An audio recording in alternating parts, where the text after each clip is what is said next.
Good evening, everybody. Welcome to Schools Forum for the Royal Borough of Chelsea. In line with government guidance that everyone should stay at home as much as possible, this meeting is being held via Microsoft Teams. And all of the forum members, council officers and the parties who wish to participate in this hearing are joining from remote locations. The event is also being streamed live, and members of the public and the media are welcome to follow the meeting remotely and listen to the discussions taking place. As this meeting is virtual, I would like to run through some housekeeping for all participants. Can all parties participating ensure that they remain on mute unless they are called to speak at an appropriate time during the meeting? When you do speak, please feel free to put your camera on, and if you do wish to speak at any point, I will be monitoring the chat function in the chat box. If for any reason your connection drops out and you are missing something, please can you let us know? And in the event that my connection drops, I nominate Alison Mole to take over the meeting. I would like to introduce now myself and also my fellow committee members. So for the purposes of those joining on the live stream, my name is Andrew O'Neill and I am the chair of Schools Forum. I'm going to run through each member of the forum, and if you could put on your camera and introduce yourself. We just have, I believe, a couple of last members coming in. So firstly, we go to primary school head teachers. Jagdeep Birdie. So I wasn't expecting that so soon, Andrew. Jagdeep Birdie, executive head at Marlborough Primary and Colville Primary Schools. And second, head teacher of Avondale Park, Katie Blackler.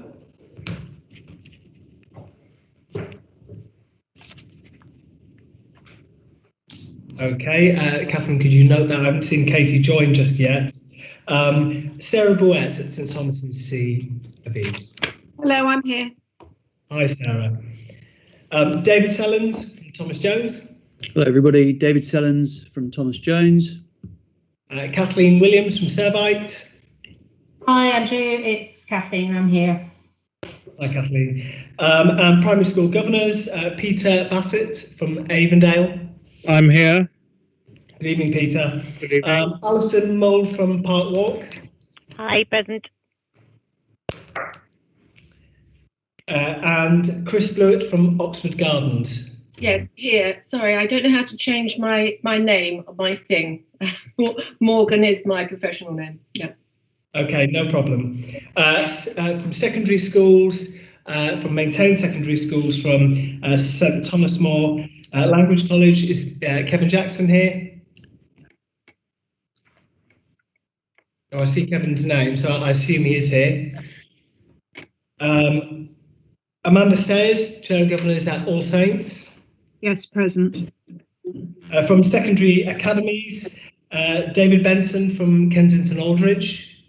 Yes, I'm here. Good afternoon, colleagues. Stephen Keogh from the Cardinal Vaughan Memorial School. Yes, I'm here. Hi, Stephen. Shamsur Rahman from Holland Park School.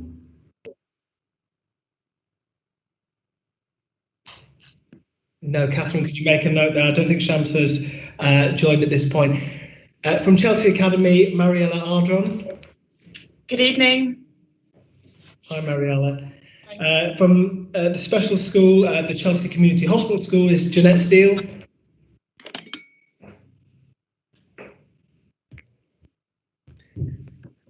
From nursery school, Maria Arama. Yes, present. Hi, Maria. Wasim Butt from the TBAP sends his apologies.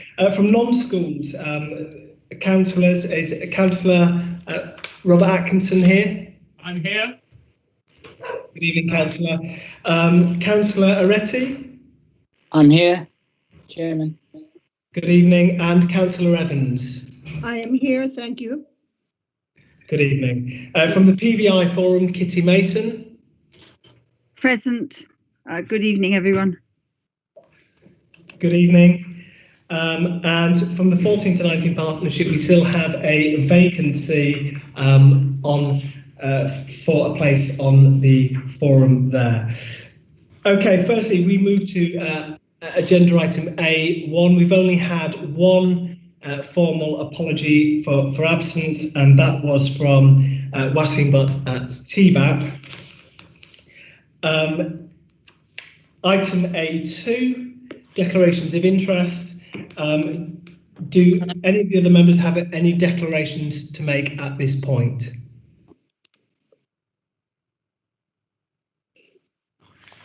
I'll take that silence as a no. We move on to item A3, the appointment of vice chair. And we've had one nomination received, nomination of Alison Mould, the chair of Parkwalk Primary School. I believe David Sellens is formally nominated. Alison, could members confirm the appointment of Alison as the Vice Chair of Schools Forum? Okay, thank you, Kitty. By all means, just put your hands up in the, or give a thumbs up so that Catherine can see that. Okay, fantastic. Okay, so as I said, if something happens to my connection during the meeting, Alison will take over. Thank you, colleagues, if you put your hands down. So if we move on to the minutes of the meeting on the 6th of October 2020. Are there any items that anybody would like to raise in regards to the minutes? Section A5 on the ISOS report, introduced at that point by Andrew Tagg. David, have you got something to raise here? Yeah, just on the first page, the item A5, yeah. The third paragraph that begins the forum questioned. No offence to anybody. I know how difficult it is to sometimes record what we say at forum, and sometimes we could be better at communicating what it is that we've agreed. I just don't think that very short paragraph captures what was agreed at all. I think it's a bit muddled, and I think it would be helpful if, before we proceed, we do agree on exactly what we mean by the diocese's involvement in the working party. Okay, is that because at present there is no involvement of the diocese other than with officers of the council separate to the working party? Absolutely, Andrew, yeah. And I mean, it could be that is actually remiss on our part as a forum, that perhaps we should have ensured that we had diocese representation that was beyond head teachers or governors. And that perhaps we had somebody representing formally both Church of England and the Catholic Church. I'd welcome Ian's view, perhaps, in regard to that, or Amanda as chair of that working party. But I think it's ultimately it is our gift as forum to agree on. Procedurally, we're meeting next week again, and it might be too soon to engineer that slight adaptation. But I think, increasingly what I'm feeling when we had the most recent meeting of the working party is that it would be beneficial to perhaps have a representative from both of those two sectors. Yeah, thank you, David. Noted. I think you're right that maybe the paragraph doesn't actually quite encapsulate the discussion at the meeting. Ian, if I hand over to you from the perspective that you frequently meet with the diocese yourself, both dioceses, Ian. Thank you, Andrew. Yes, David, I think that's a really helpful suggestion. As you say, it's really good, I think, to review the membership of the working group moving forward. As you rightly say, and Amanda, who we're going to hear from shortly, with regards to the interim working group report, may well have a view on this. Obviously, we've got next week coming up. It's the third meeting of 3 in this first phase of the work of the working group. Very open if the working group meets beyond that to consider that. Also, just to reassure everyone that I do, and along with Andrew Chag previously, do meet with the diocese regularly to make sure they're updated on the reports from ISOS. I know Natalie's on the call too, actually, that was endorsed by Forum in the autumn, and again, due to meet with Forum after next week's working group. Obviously, that slightly depends on whether the recommendations that are being put forward tonight are approved. But yeah, really helpful suggestions, so thank you. Okay, thank you, Ian. I think given that this is the next item on the agenda, and this very much sounds like something now potentially to be actioned, it might be an idea that, Amanda, we come to you in a moment on that. Aside from that issue specifically on diocese, are there any other questions around the minutes of the last meeting? Peter? Yes, on A6, has the Department for Education now cleared all these claims for COVID mentioned on paragraph 3 of the A6 minutes? Anita, is that something you want to speak to, or is that something that will come up in your report in item A6 of this meeting? I'm happy to answer that now. Thank you, Andrew. Yes, those have all been resolved now. Thank you. Thank you, Peter. Kathleen? Can I just ask, I missed the last meeting, so apologies. The costs that were pushed from 2018-19 into 1920 unforeseen circumstances, can somebody clarify what those unforeseen circumstances were? It's quite a large amount of money. Which costs are you speaking about, Kathleen? Can you signpost where exactly in the... A7. It was in A7. It just mentioned that I wasn't at the meeting, so apologies. It clear. It just says it was pushed costs from 2018-19 into 1920. I think this is for Anita or Julie, but this might be something that was, I think, clarified also in the last meeting and at the previous meeting due to an accounting error that occurred at IBKC. Anita, do you want to confirm that? Yes, thank you, Andrew. It was about the estimated costs relating to placements in 18-19 that we didn't set up in the year-end accrual. So yes, it was fully detailed in the report. The report that came to the last forum. Okay, thank you for the clarity. Thank you, Kathleen. Stephen. Sorry, could I just ask for clarification about who is actually that list in A4 of members of this ISOS working party? I see my name's on it, but I've not been invited to anything, and I think Ian just said that's a group of 3, did he? Can we just clarify who is actually on that? Yeah, I think we'll see in the paper from Amanda clarification around who is in that group. But certainly, Stephen, if your name is on the list, you should be invited to that committee. But are you happy for us to return to that in the item? Yes, of course, as long as the minutes of the next meeting reflect who actually was invited and was in the meeting, please. Yeah, thank you. Thank you. Catherine, can you note that, please? Thank you. Chris?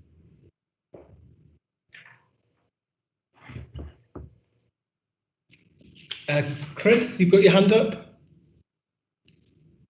Yes, it's the same issue. My name's on that list. I did want to be invited to that group. I did follow it up, but things have moved on now. But just so that we can be absolutely clear, as my colleague said, that the minutes are amended. Okay, thank you, Chris. Catherine, can you note that as well, please, so that we can ensure that that is followed up. Jagdeep.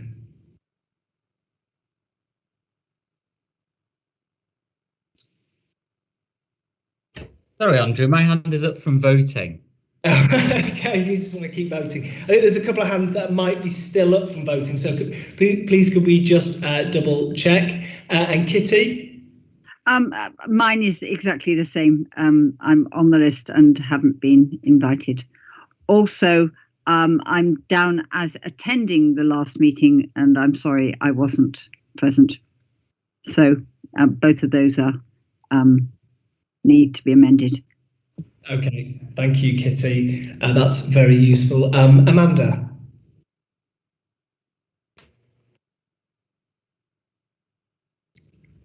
Oh no, so I've got Kathleen, Peter and Kitty with hands up. I presume they're just still up from before. Sorry, I was on mute, so I couldn't respond.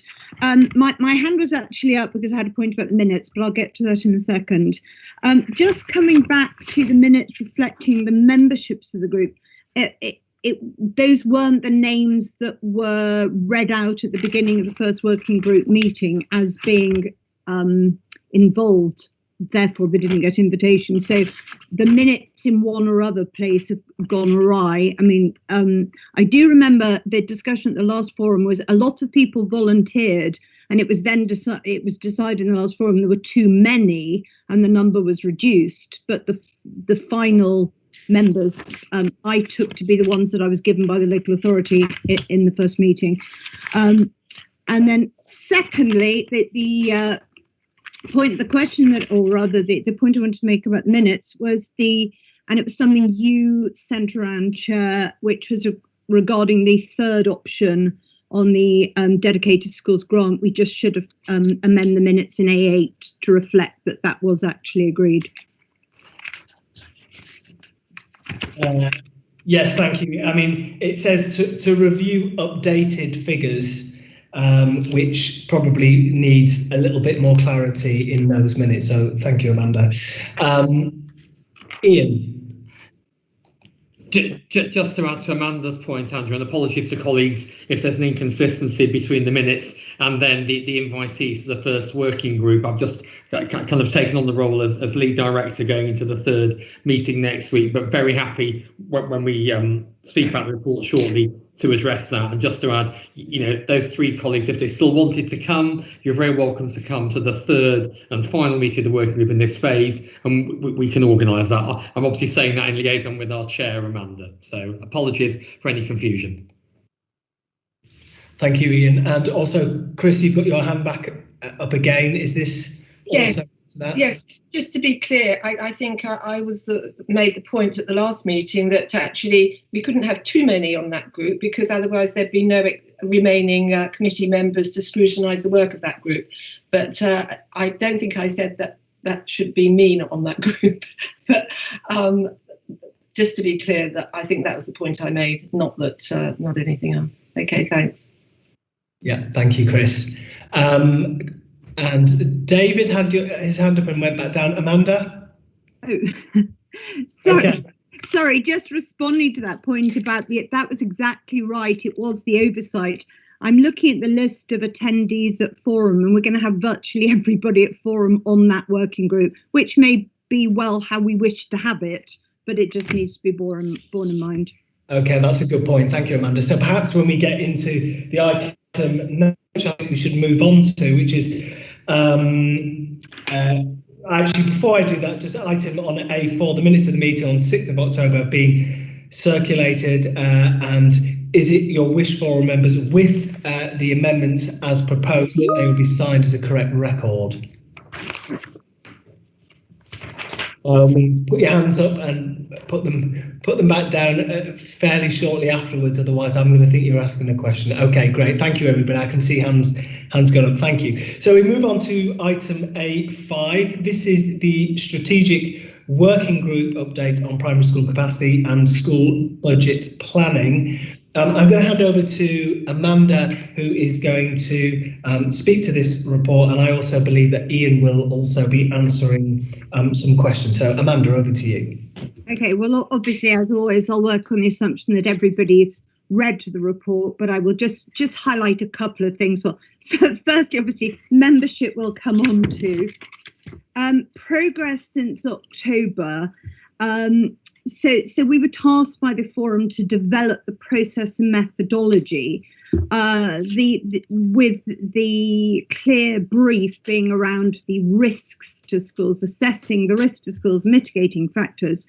It was decided in that meeting that it would be impossible to look at risks only without at least have in mind to some sort of view of the opportunities. I'm getting a very strange screen now. What's happening here? Sorry. So in parallel to the group meeting where the body of the work was done, there's separate work being done by ISOS on the opportunities. The model that we have, the risk matrix that everybody can see, was developed over a couple of meetings, and we made sure that we included those factors that we considered most relevant and made sure that none of them were double counting. There were some factors at the bottom that when we looked at, for example, impact of neighbouring schools or self-financing, we didn't consider they should be given a risk score, whilst they're interesting to see, and local authority and diocese may well wish to have regard to those. As you can see from the outline timetable, we've got a next steps, and while the work was being done on the opportunities, we wished to go through the forum, report to forum the various elements of the work that had been done. However, we didn't wish to bring to the forum anything that would be made public until individual schools which the matrix had identified as being potentially at risk and in need of some mitigation, that they'd been consulted, fed back, and knowing their schools as well as they do, it might be that the risk matrix needed tweaking. I think that's really all that I need to say at this point. Everything else is self-evident from the report, I hope, but if anybody's got any questions, please do fire away. I don't know, Ian, do you want to add anything? Thank you, Amanda. With your agreement, Andrew, just add a couple of words. I think you've summarised it really well, Amanda. We've done a lot of work, but would be my view at the working group. A big thank you to everybody who's been involved to date, and obviously we've got another meeting to come next week. Along with myself, Andrew, Natalie Parish from ISOS is also on the call. If there are particular questions about the risk opportunity tool we've been developing, which Natalie's been helping us with, and also Anita from a finance perspective. And then in addition, I would just say that we've got a set of recommendations that obviously, if they are endorsed, we've got a clear steer going into the final working group in this phase next week. So very happy with colleagues to answer any questions. Thank you. Okay, sorry, just one final point I wanted to make. We were very, very aware in this steering group that obviously certain schools were, as it were, represented and others were not. So we were very careful to do everything on a very anonymous basis, looking at any anonymized data in order to come up with our considerations and not discussing any individual schools. Thank you, Amanda. Just what we'll do is we'll take some questions in a moment. We'll part the membership aspect, I think, to just before we get to the recommendations, and just have a recalibration of what the membership of this should look like and get some common agreement. I've just got one query about this, really, based on what was discussed last meeting. Looking in 4.2 and then again in 5.2 and in 5.3, we talk about the risks to schools, and this is very much about falling roles, but we're talking about opportunities. And I would just say my concern at this point, given the discussion that we had at the last meeting, the presentation from Andrew from the ISOS report, is that really this should be focused on the risks and the issues that are facing some of our schools in RBKC. And I'm just concerned that introducing opportunities is just widening the scope of this to a degree that we didn't agree as a forum. And also, if we're looking at both risk and opportunity, well, then we're looking at everything. So it just seems it seems to have grown bigger than it actually was meant to be. So I don't know. I suppose both Amanda and Ian have got an answer to that. Amanda, shall I start with you? Thank you. Certainly, the strong thrust of the discussions in the meeting was around the risk matrix and the risk work, and it was pointed out that we shouldn't be delaying anything, waiting for the opportunities, but some members of the group felt it would be helpful to consider them. However, they wouldn't be delaying the decision making or the report that went to forum for a decision. Okay, thanks, Amanda. Ian, I know that you put your hand up at the same time there. Indeed, yes. I think it's a really helpful point, Andrew. I had some helpful conversations also with working group members about this. If we think back to the original ISOS report, which was obviously accepted by forum in the autumn, one of the 3 agreed focus areas of the working group was maximise pupil numbers. So I think under that heading, we have had some helpful discussions about opportunities, about marketing and branding our schools, thinking about work particularly with the early years sector, parents who are perhaps not thinking of if you like a state-funded school route. But I agree that given the focus on dealing with the risks, recognising these are sensitive topics, because our other 2 recommendations, of course, are deal with spare capacity and also supporting schools with strategic financial planning. So I think I hear that point, but I think with Amanda's support, would want to recommend that very much our working group focus next week is dealing with the risks and working out how we sensitively take forward those individuals' conversations with schools deemed to be, at risk. Thank you. Yeah, thank you, Ian. David. I think the way Amanda captured that, the last point, I think she captured that really well. I don't know what Amanda's view would be, but I'd say probably 75% of the dialogue was not around opportunities. I think that's a fair comment. But I think yeah, we do. I've attended both of those previous meetings, and I intend to attend next week again.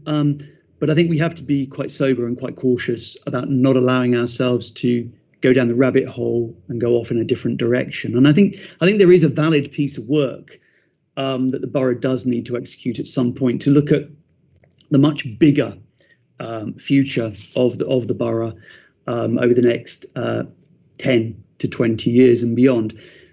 Not entirely convinced that this is it. I think we have, we originally had a very precise brief. Am I allowed to comment at this point on membership or not, or is that something to wait, Amanda and Andrew? Should we just pause on that for a moment, David? And we'll definitely, I think we'll need to come back to membership. Should we try and just configure potentially this issue first, and whether hear the views of others on the bulk of the report? I know that Chris has had a hand up for a little while. So, Chris. Yes, I had come down to the recommendations. Is it too early to talk about that? Yeah. We'll come on to those in a moment, Chris. But yeah, absolutely hold that thought, and we'll come to you, Jagdeep. Okay. Andrew, you always call me when I've just changed screens every time. Andrew, I suppose that when we actually met and we discussed things, we had one of the things that comes up that is I think everybody should be aware of is that a number of decisions have already been made that essentially reduce the available places already, and we were made aware that some caps have already been put in place informally and that those won't be made formal in the future. And we were also told that we needed to find, in total, we need to find 2 to 3 forms of entry fewer across the whole of the borough, which is markedly less than Westminster and some of our neighbouring boroughs, we were told. So actually, the amount of change that needs to be achieved is much smaller and lesser than we might otherwise have thought. So that was the first, that was a big headline for me, actually, coming out of the meeting. And I think the other thing that we need to bear in mind, and it is in the bulletin today, the admissions team have put a message out saying that applications for September 21 are markedly lower currently than usual. And obviously that could have an impact going into 2021 and subsequent budgets. So it's in all our interest that we realise more children across the borough going into September. Otherwise, more schools will be at risk and sooner than we thought. Okay, thank you, Jodie. That's really useful. Ian, have you got your hand up to respond to that? I have, and I see Natalie as our resident expert also keen to come in. Just wanted to flag, absolutely hear that point, Jagdeep, and it may be Natalie wants to say that her report last autumn recommended 1 to 2 forms of entry are removed. Clearly, given the October census and some, early informal signs of what the primary application numbers for this September look like, that may have to change. What I wanted to flag is, whilst there may well be a lower requirement than say Westminster in terms of dealing with spare capacity, I think there is a growing challenge for us about strategic financial planning. Section 2.2 does confirm that almost half of state-funded primary schools with an in-year deficit in 2018-19, 3 maintained schools by December reporting an overall deficit. So I think we've got just as much of, if not dare I say, even more of a challenge about ensuring schools have viable budgets, perhaps than we do on the school-placed planning side, and that may be a point Anita wants to draw out. Obviously, in terms of support we can offer around that as well. Okay, thanks, Ian. I mean, in many ways, all of what Jagdeep said, what you've responded with, what people have contributed so far, seems to point to the fact that the real focus for this should remain on the risks that are facing, the risks and challenges that are really facing RBKC schools, and it's obviously not just in the north of the borough; it's around the borough, but particularly in the north.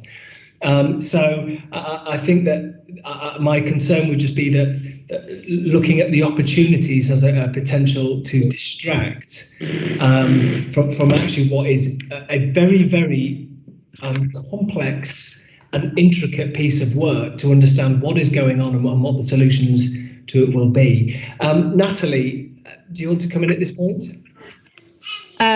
Just to come in very briefly to say Jagdeep is absolutely right that the number of forms of entry that you may need to look at reducing by in Kensington and Chelsea is significantly less than Westminster and some other neighbouring boroughs. So we are looking sort of 1 to 2 forms of entry. But I would caveat that by saying you're looking at that at the moment. But if you look at the trajectory for where your place numbers are going based on births, at least, it doesn't look terribly good for the next 4 or 5 years for Kensington and Chelsea. So I think the sort of 1 to 2 forms of entry is a holding position to create some stability, but I think you will want to look at that again. And it's interesting that Jagdeep's saying that the number of applications for September is down on what you've had previously, because that does chime, I think, with some of the GLA projections on pupil numbers. So I wouldn't want to sort of say that that's definitely going to happen, because they are just projections, and Kensington and Chelsea has a very strong tradition of importing pupils from other places, and I'm sure that will be maintained. But nonetheless, I think 1 to 2 forms of entry is now, but you do need to be on the front foot about risks, because I think that position may get worse over the next 2 to 3 years. Okay, thank you, Natalie. That's incredibly useful input there. So presumably the focus now, the next number of meetings should be on that and the key risk factors. Ian, are you responding there to Natalie? I beg your pardon, Andrew. Cardinal sin, old hand. No problem. Okay, thank you. Are there any more comments to that before we move on to membership of the committee? Sorry, Andrew, I've had my hand up. You didn't spot it. Oh, apologies, Amanda. Over to you. Not at all. Can I just, coming back, given obviously we've got the next steering group meeting next week, I would just like guidance. The initial report and the risk matrix that was put out by ISOS was called a risk matrix or a risk model. It was renamed the risk opportunity model by the working group to, shall we say, make it more positive. Is it Forum's wish, therefore, that there is a very clear steer to the steering group that our initial meeting should certainly be around risk, and we're looking at the risk model? Well, I mean, that was certainly my understanding of what was presented in the last meeting and what the minutes said and what Andrew's presentation stipulated. I know Sarah just had her hand up there. I don't know if Sarah, you were going to contribute, but your hand went back down. It's becoming familiar again with Teams after a period of holiday over Christmas. No, I was just going to say that I think this is our biggest strategic challenge across the children's system. And whilst in K&C, we've got the problem is at an earlier stage than it is in Westminster, but we've got a real opportunity to grip it now so that actually we get ahead of the curve. Whereas I think probably our colleagues in Westminster are a little bit further down the road and grappling with a bigger challenge now. So I think we're at in a really good place to grip this issue, but to grip it as a whole system. Okay, thank you, Sarah. Ali, is this Councillor Aretti? I'm not sure. No, sorry, it's Alison Mould. It's my fault. I should have changed my name. Sorry, Alison. No, not at all. It's my fault. 2 points, really. Firstly, to agree with Amanda, or to answer Amanda's point, I think it should be an opportunity. There should be at least a positive view on what we're doing here, because I think it is a positive thing. Secondly, I think to avoid the run on the bank argument, it is crucial that we stick to the timetable that has been set out in the proposal before us, because things drag and committees delay. And whilst we've still got to consider the membership of the committee and perhaps who's been involved in the last two committees, as soon as the information starts to be allocated to individual schools, then we're going to start looking at staff noticing things, wanting to move, etc. So I think it's important that once the very complicated table has been drawn out and put together and names put in, that the process then moves very swiftly. Okay, thanks, Alison. I think given everything that's been said, I think the focus, whilst it is an opportunity to look at it now, I think the focus has to be on what we are talking about is a problem and an incoming crisis that some schools are actually already feeling.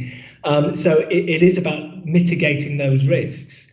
And I think reading some of the notes from the meeting, the opportunities we're looking at where certain areas could grow, which doesn't feel what should be the focus currently and wasn't necessarily what Andrew presented on in the last meeting. So I think in regards to that, as a forum, we agreed to look at it specifically falling roles and the impact on budgets. That was our discussion and agreement at the last meeting. I think it's. I think we do need to look at membership and move on. I'm conscious of time. Sarah, I know you've got your hand back up. Shall I come back to you, Sarah? Sorry, that's poor control over the system. Sorry, Andrew. It's very sensitive, their hand raising and putting down. Peter, have you just put your hand up as well?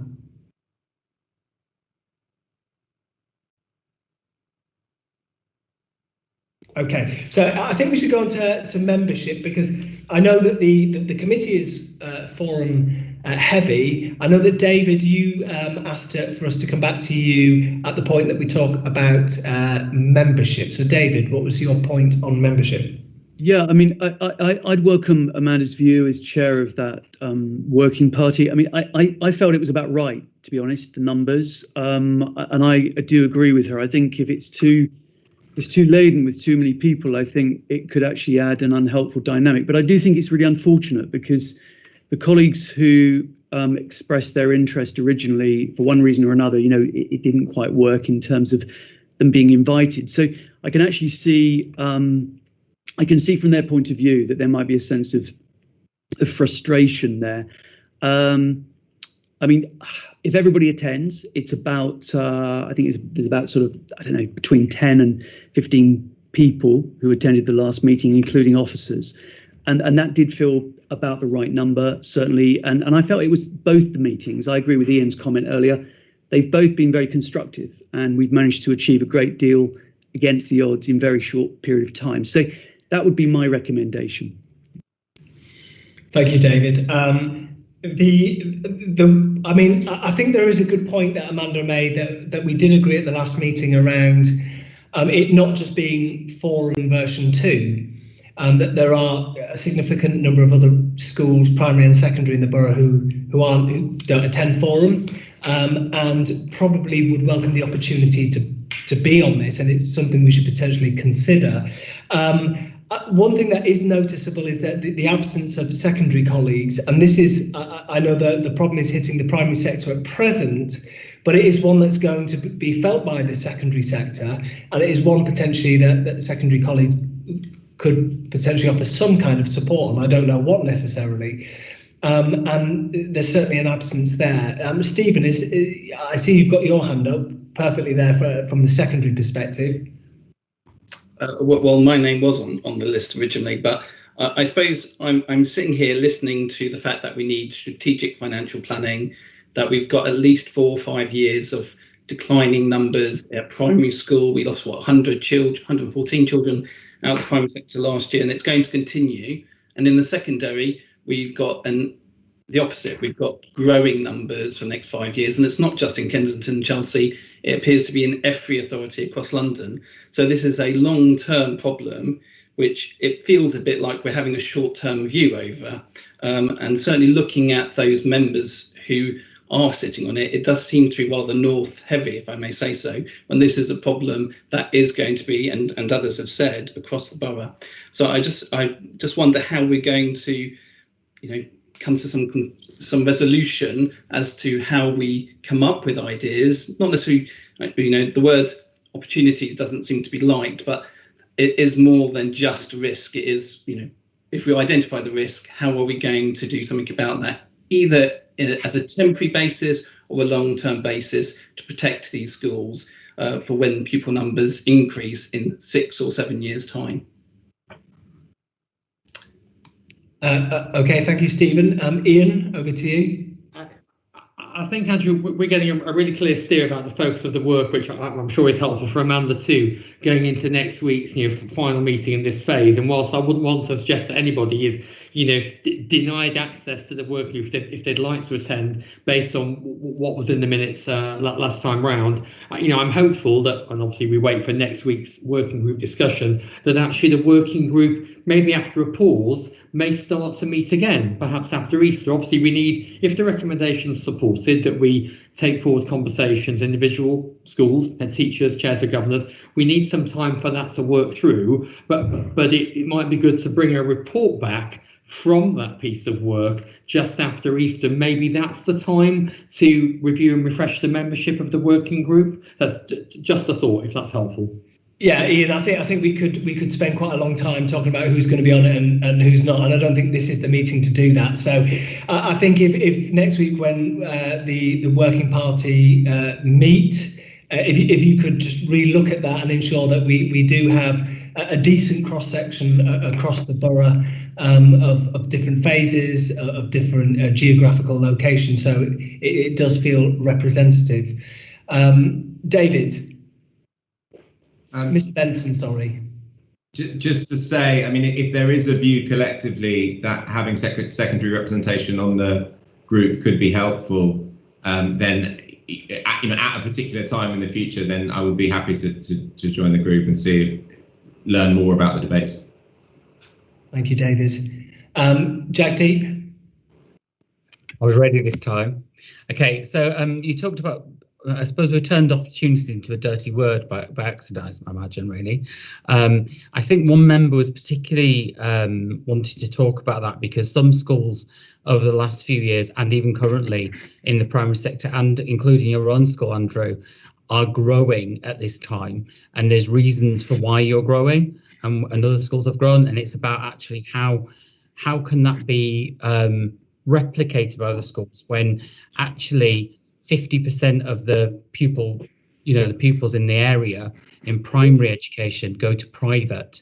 How can we actually encourage more of those children to join state schools when more and more children could theoretically go to private schools because more are opening, but they're not choosing to do that? We've actually managed to attract, over the last few years, more than 100 more primary children interstate education in the borough, which is actually bucking a trend compared to what we'd be expecting to be seeing right now when income disparity is growing in the borough rather than not. Thank you, Jagdeep. I think that's a really good point, and I certainly wouldn't want to propagate a view that opportunity is a dirty word in any way, shape, or form. But I think the point I was raising was that this is a working party that was given a specific scope to look at a certain thing, and the scope seems to have widened so much that if colleagues are meeting only a couple of times a year,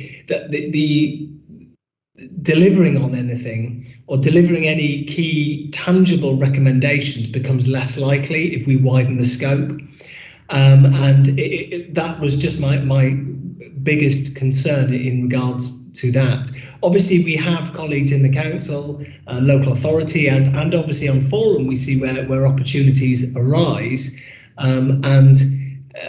you know, we will look at those as we go from meeting to meeting. But I think that this was about a specific working party for falling roll and falling budgets. Stephen. Sorry, should have dropped my hand. No worries. Okay, so I think we're agreed on the membership in terms of colleagues looking at that at the next meeting. And if we go to the recommendations, Chris, I know that you wanted us to come back to you on the recommendations.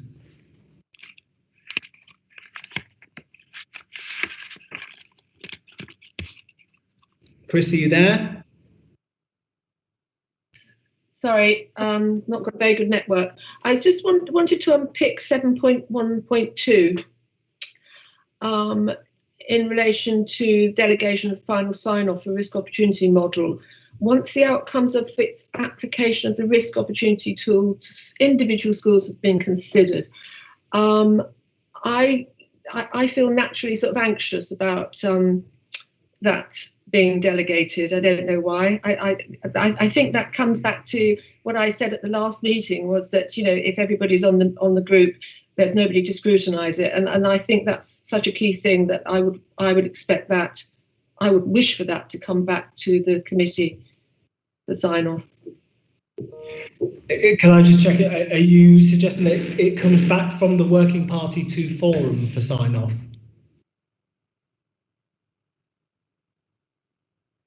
Yes, that can be done virtually, can't it? Yes. Well, yeah. Let me come at it from a different angle. What's behind that recommendation? Why does the committee think that would be a good way to do it, rather than have that scrutinised? Ian. Hi, Chris. I appreciate your points. I'm actually looking at the wording again and whether it's quite as clear as it could have been, and I, you know, helped create the report, so I take that on my own shoulders. I think what we're saying this evening is the detailed work the work group has done on the risk opportunity tool. I think we are asking for all of you if that is supported and signed off tonight, and if it is, out of that agreed tool, there will therefore be, based on the numerical way in which it's done, a group of schools that come through as high risk. So I think we are saying that agreement would happen tonight on the factors and the weightings within the risk opportunity tool. But what we haven't brought tonight is the list of individual schools that would arise from the final working through of the tool. I'm sure Natalie and Amanda can maybe express that better than me, so I'm going to hand over to them with your agreement, Andrew. Yeah, Amanda. Not quite, Ian. I think I do take Chris's point, but the whole point about the finalisation of the tool was there was a feeling that it's all very well us in isolation do the work on the risk matrix, the risk tool, but when it goes out to schools and head teachers input, and that tool, there is a feeling that that tool needs tweaking.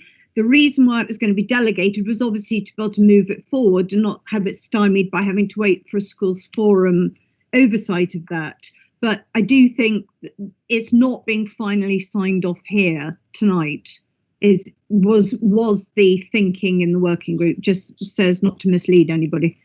there was a feeling very strongly held by certain head teachers that when head teachers of the schools in high risk situations saw the tool and made certain suggestions, that we should have considered, X, Y, Z risk factor, we ought to consider it and perhaps see that. It's hard to say at the moment what they might be. So yes. It does. I mean, that very much sounds like it should really, once it's been before it's actually signed off, it should go out to some form of consultation with head teachers, maybe to primary and secondary heads in their respective meetings. Would you be happy with that, Chris, before it came back to forum? Sorry, can I just say before Chris answers that, the problem therefore is every head teacher then starts to, as it were, vote on their own turf, and it's less objective. It's very difficult to manage that process. I wouldn't suggest that they vote on it, just that they offer, at least have an opportunity to offer feedback that can be read over by the working party, who then can decide what's added and amended and what's not what potentially not necessary. Natalie. Thank you. I think what Amanda has said is right, and really the proposal was framed in this way because we were very conscious about the order in which things became public, essentially. So the issue that we have is we've got a set of numerical factors that we have put together. We can look at those in isolation, but it's not until we actually start putting names of schools against those factors and we see which ones are coming out as very high risk, that we really get a feel for whether the risk tool is working in the way that we think it should. Now, I've seen those because I've put together the risk tool, but so far nobody else has seen those, and I don't have the knowledge of your schools and your system to be able to say, yes, I feel like that's really working, or no, I'm not. So the idea was that we would put that back to the working group next time. We were then conscious, though, that once the risk tool had been de-anonymized, even with a relatively small number, that we needed to go quite quickly out to individual schools that were affected, so that there didn't, I think one of the colleagues, Alison, I think made this point very well, that once things just start getting out into the public domain, even a little bit, you need to move very fast. So I think what we were worried about is not presenting sort of a de-anonymized list of schools to forum in a public domain before those schools that were affected had effectively been informed. So what we wanted was for the working group to have, I suppose, the delegated power to make small tweaks to the risk register, the risk matrix. I suppose using their knowledge of the system to say, yes, this feels like it's working, or no, actually, I think we need to slightly weight this indicator because actually we're not convinced that it's really reflecting the reality as we see it out there.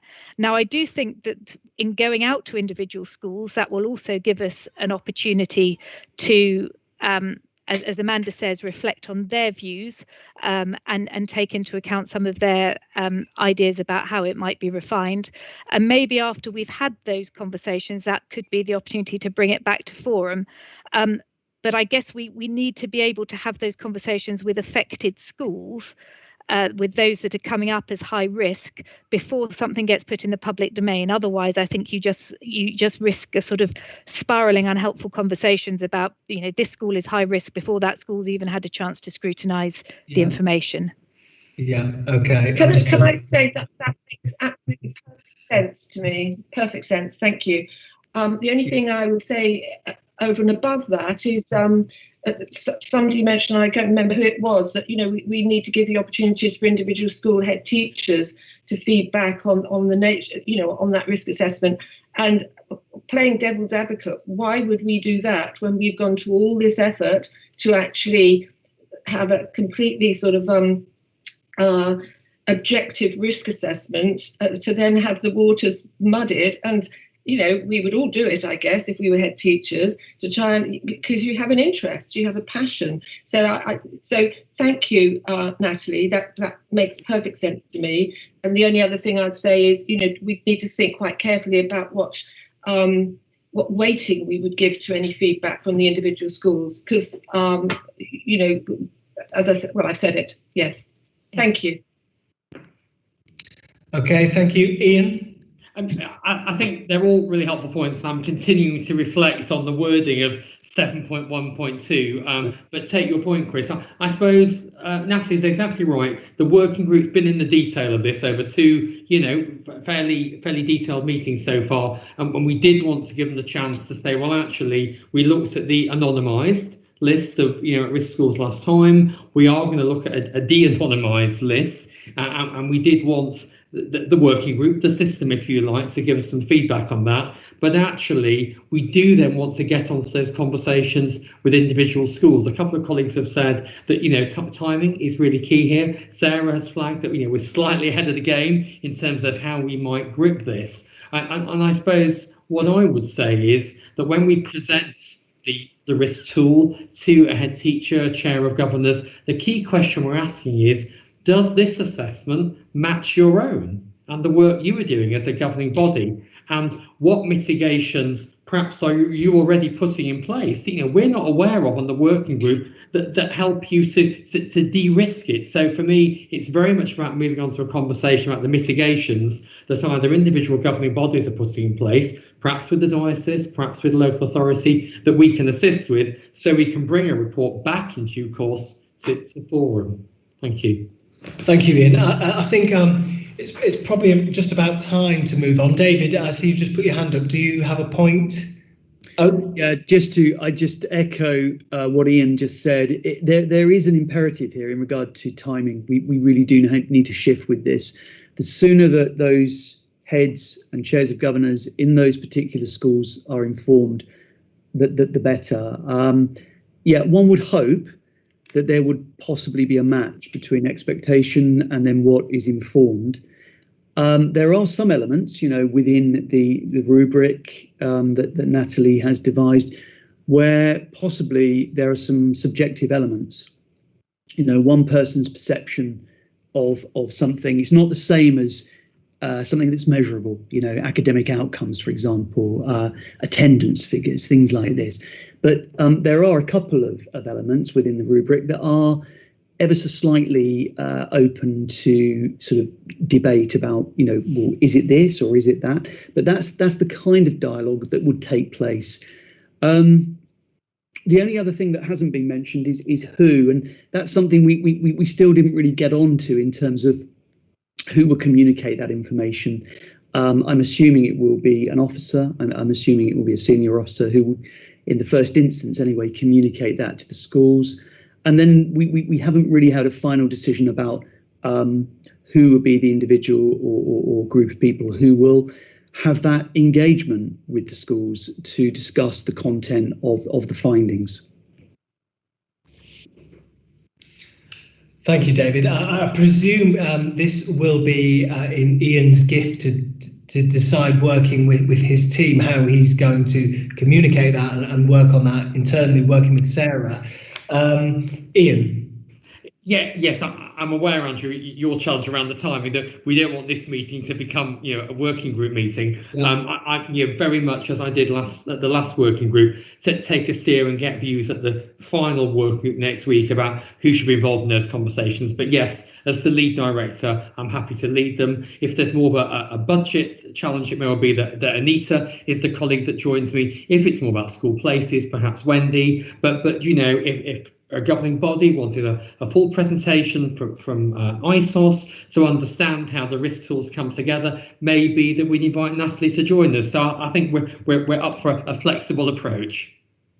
Thanks, Ian. Okay, in terms of recommendations, 7.1.2 was, I think, might need a slight reword based on the comments of Chris, Natalie, Ian and Amanda. Ian, is it okay for you to reword that recommendation based on what Natalie has just said and what seemed to receive a consensus from people who commented? And aside from that, I asked the committee to note that ISOS report. Okay, if we move on to item A6, which is DSG Funding Settlement and Local Funding Formula Falling Roles, Growth and De-delegated Funding for 21-22, something we looked at in the last meeting. We're coming back to within this meeting. And before we go on to this item, because it is always quite an interesting one and a lot of debate and can sometimes be slightly contentious, I just want to remind members of the forum, in line with DfE guidance, as members, we're not here to represent our own individual schools, but to work in the best interest of all the schools in RBKC. So, Anita, over to you. Thank you, Andrew. Yes, so following the, as you said, the discussion at the last forum, the options that we brought to the last meeting have now been updated for the final information from the DfE regarding the pupil numbers and the other data like free school meals, other deprivation measures and low prior attainment, and also further to the comments made about the minutes and the further email that you've had. There are now 3 options to be considered, not the 2 that are referred to in this paper. So if I try and pick out the key points from this paper, I think it's worth mentioning about the potential move to the national funding formula. And at the moment, we are still expecting the government to send out proposals on how it will move to schools being funded on the hard NFF sometime later this year. But we don't yet know the date that the national funding formula would apply from. Potentially it could be from 22-23, or it may be the year after that. And I'll just remind the forum that we can set a minimum funding guarantee has to be between plus 0.5% per pupil increase to 2%. The table at 3.5 sets out the items that we're proposing to fund from within the schools block. Some of those have already been agreed and some of those will go on or are recommendations as part of this report. And if you look at the bottom of that table at 3.5, it shows that once we take account of the teachers' pay and pension grants moving into the DSG, once we put that in both years, there's a 2.2% increase. And once you take account of pupil number changes, that's a 2.1% per pupil increase. So that's the key headline figure. So if we go on to look at the options, if that's okay with Andrew, if we start with that. So I'll say there's now 3 options that were circulated. So option 1 is no change to the current formula, which was a move. It was halfway between the previous local Kensington formula, moving towards the national funding formula. And option 2 is again a further move towards the national funding formula. So it's halfway between our current partial move to the national funding formula, taking another half step.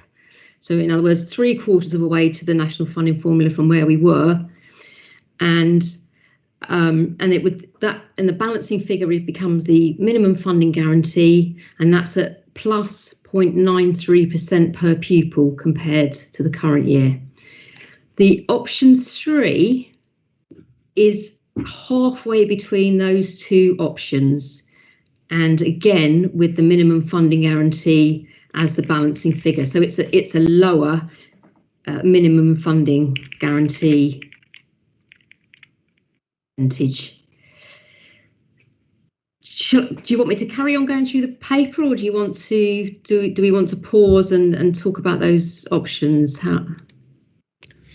I think the options, it might be good to pause there, given that it's fresh in people's minds, given that you've explained them. I think there will be a number of questions regarding this from colleagues. Just before we move on to the questions, Anita, can you just clarify the position of the TPECG and the teacher pay grant in these options? Yes, so the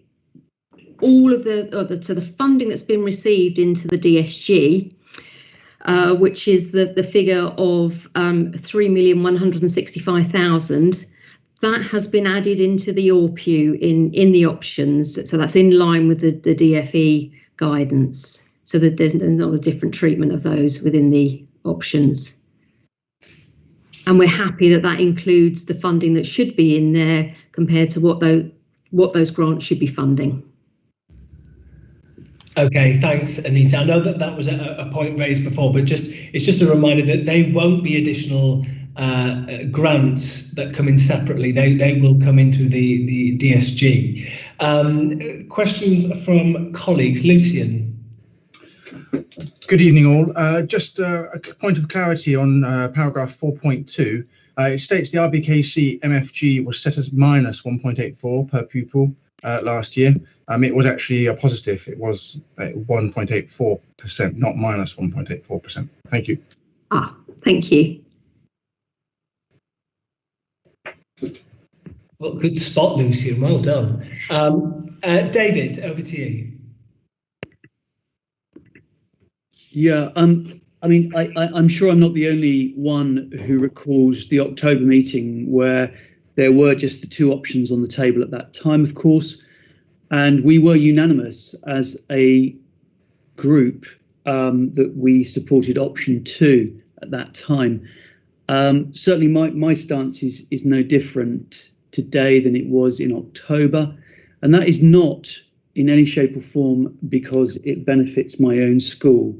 The argument back in October was exactly the same, which is that when you analyse, when you scrutinise in some forensic detail to look at which schools suffer the most, it is the smaller primary schools. There is one exception, and I think Sarah Buet will afford some more clarity in regard to that one. But the arguments that we presented, the primary heads and some of the primary governors who attended the meeting in October, we were emphatic at that time as to why we supported the argument that option 2 was the most viable option to ensure the future viability of some schools. Larger schools can weather the storm in a way that a single form entry school cannot. There are a number of 2-form entry schools that have profoundly falling roles that will not weather that storm quite so well, that are on that list that would benefit from option 2 funding. And regardless, the maths is against the argument of looking at one or other of those other 2 options. Yeah, I know I can see some hands going up now from some of the primary governors and from a primary head. So I'll stop there for now. Thank you. Thank you, David. Certainly, it is a concern, and noted that we very much discussed that in the last meeting, that the option 2 model certainly supports some of the schools that we'd be potentially talking about in the ISOS report, who are struggling and have had falling roles and high levels of disadvantaged pupils in them. So we must be mindful of that, absolutely. Stephen, you've had your hand up for a while. I'll pass over to you. Sorry, I had one point, but I think those comments have just triggered my mind with another thought.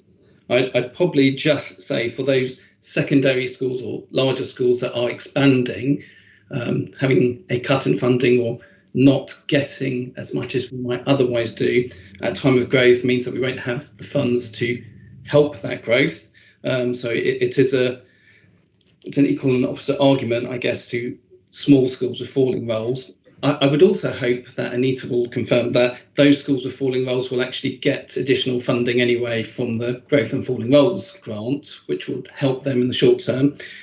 I suppose my real point, though, was about why are we doing it and what is the long-term plan for the formula. 2 years ago, we were very pro national funding formula and moving towards it in one go. Then last year we did a U-turn on it completely, and now we are not having followed the same rather long consultation we had in the previous 2 years, very quickly looking at yet another option.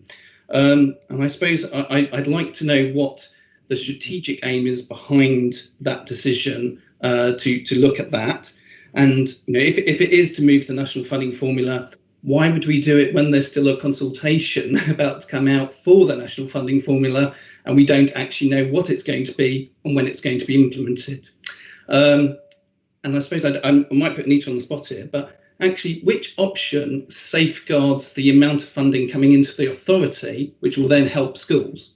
We're looking at helping a small number of schools who will hopefully be supported by other grants. Is this the right way to go? Sorry, there's lots of questions all at once. Maybe Anita could direct us about what would be the best option to safeguard as much funding as possible until the national funding formula is known. Yeah, thank you, Stephen. I think that final question there is quite a salient question. Anita. So in relation to safeguarding the money coming in, because the money that comes into the schools block is that calculated by the national funding formula. So I actually don't think that in terms of the total pot of money, I don't think these options will actually impact on that. But I do think it does impact on individual schools and what option would potentially be or what the baseline will be for schools protection as we move to the national funding formula. And it's really hard to work out what might be the year that's used as the protection. Looking back, when we last had any detailed information on proposals of the national funding formula, they were using school budgets that were 2 years prior to the proposed start date. But whether that will continue or that will end up being in the consultation for this year, I think that's quite difficult to say. But it does impact on schools' view of what is the best option. Because if it was to be this year, if it comes in 23, 24, it might be this year that's used. However, if it comes in from next year, it might be 2021 that's used as the baseline year for protection. Okay, so can I just confirm? Does that mean that the lower the current minimum funding guarantee is, the chances are the longer we would hold it when a minimum funding guarantee comes in when the national funding formula starts? If I've understood your question correctly, Stephen, sorry, it's I think it will be protection on a total schools funding basis. I know there was concern about the risk of whether the minimum funding guarantee, whether it might be protected quite as much. So I wouldn't recommend that we had a high minimum funding guarantee, which is one of the reasons why Forum chose to move away from the national funding formula values last time. But that's exactly what we're planning to do. It's over £1 million, isn't it? So we could risk accelerating our move to the national funding formula once it's implemented. There is a risk there, isn't there? Yes, there is a risk there. Okay, thank you, Stephen. Anita, are you saying that risk is that we have a baseline that can negatively impact a number of schools across RBKC, that the baseline will be set in the wrong year, in effect? I think it's more about the minimum funding guarantee. Okay. All right. Sorry, Anita, go on. Sorry, I'm sorry that I'm not able to give really clear advice. It's difficult when I can try and second guess, but obviously I don't know what the consultation detail is going to be. Yeah, absolutely. But I suppose we're just trying to mitigate the risks and weigh up the options, which are quite tricky. We've got a number of hands up from across the sector here. So Peter, you've had your hand up for quite some time.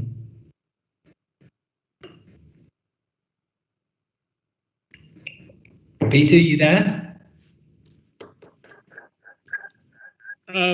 Just on a point of clarification, in 415, I assume that consumer price, there's a typo there. I assume it's consumer price indices are showing 0.7% increase. When I looked this up, it showed us 8.7%.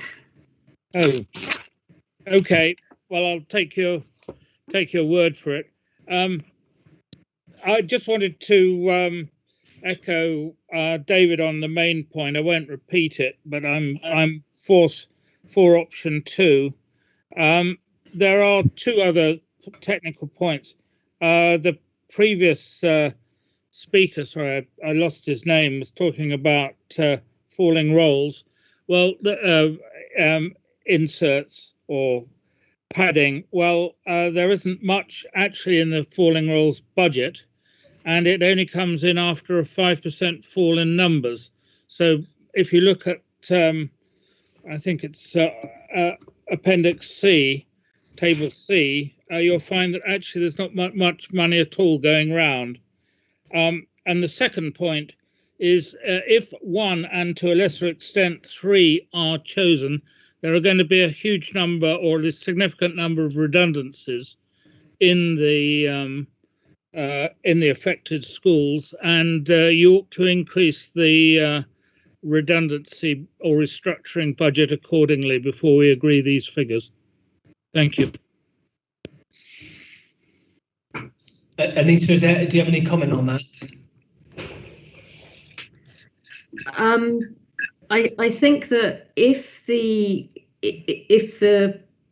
an affordability issue, because I appreciate that teachers can move up the pay scale, but there's not at the moment, there's not a proposed pay rise on teaching or non-teaching for 21-22. So I'm not sure that I would agree that those 2 options would result in significant redundancies. I would think it's more about the falling roles that leads to potential redundancies, which would be the case possibly in any of those options.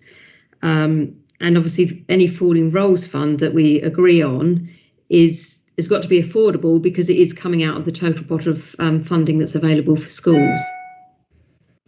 Okay, thank you, Anita. Well, you just, sorry, Anita, I don't want to pick a bone, but you just actually look at the way some of the northern deprived schools and also Park Walk are affected, and you'll see that it would be very difficult for a governor at that, or at least even without falling, sorry, given the whole picture, there are likely to be redundancies asked for, or at least created, by adopting 1 and 3, 1 or 3.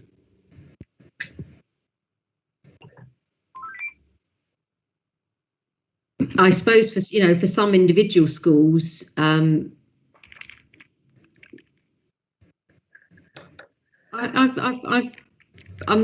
not convinced. I'm not sure it's a good idea for me to. Okay. Yeah, I think one of the key things here is that across the 3 options, there's the same pot of money.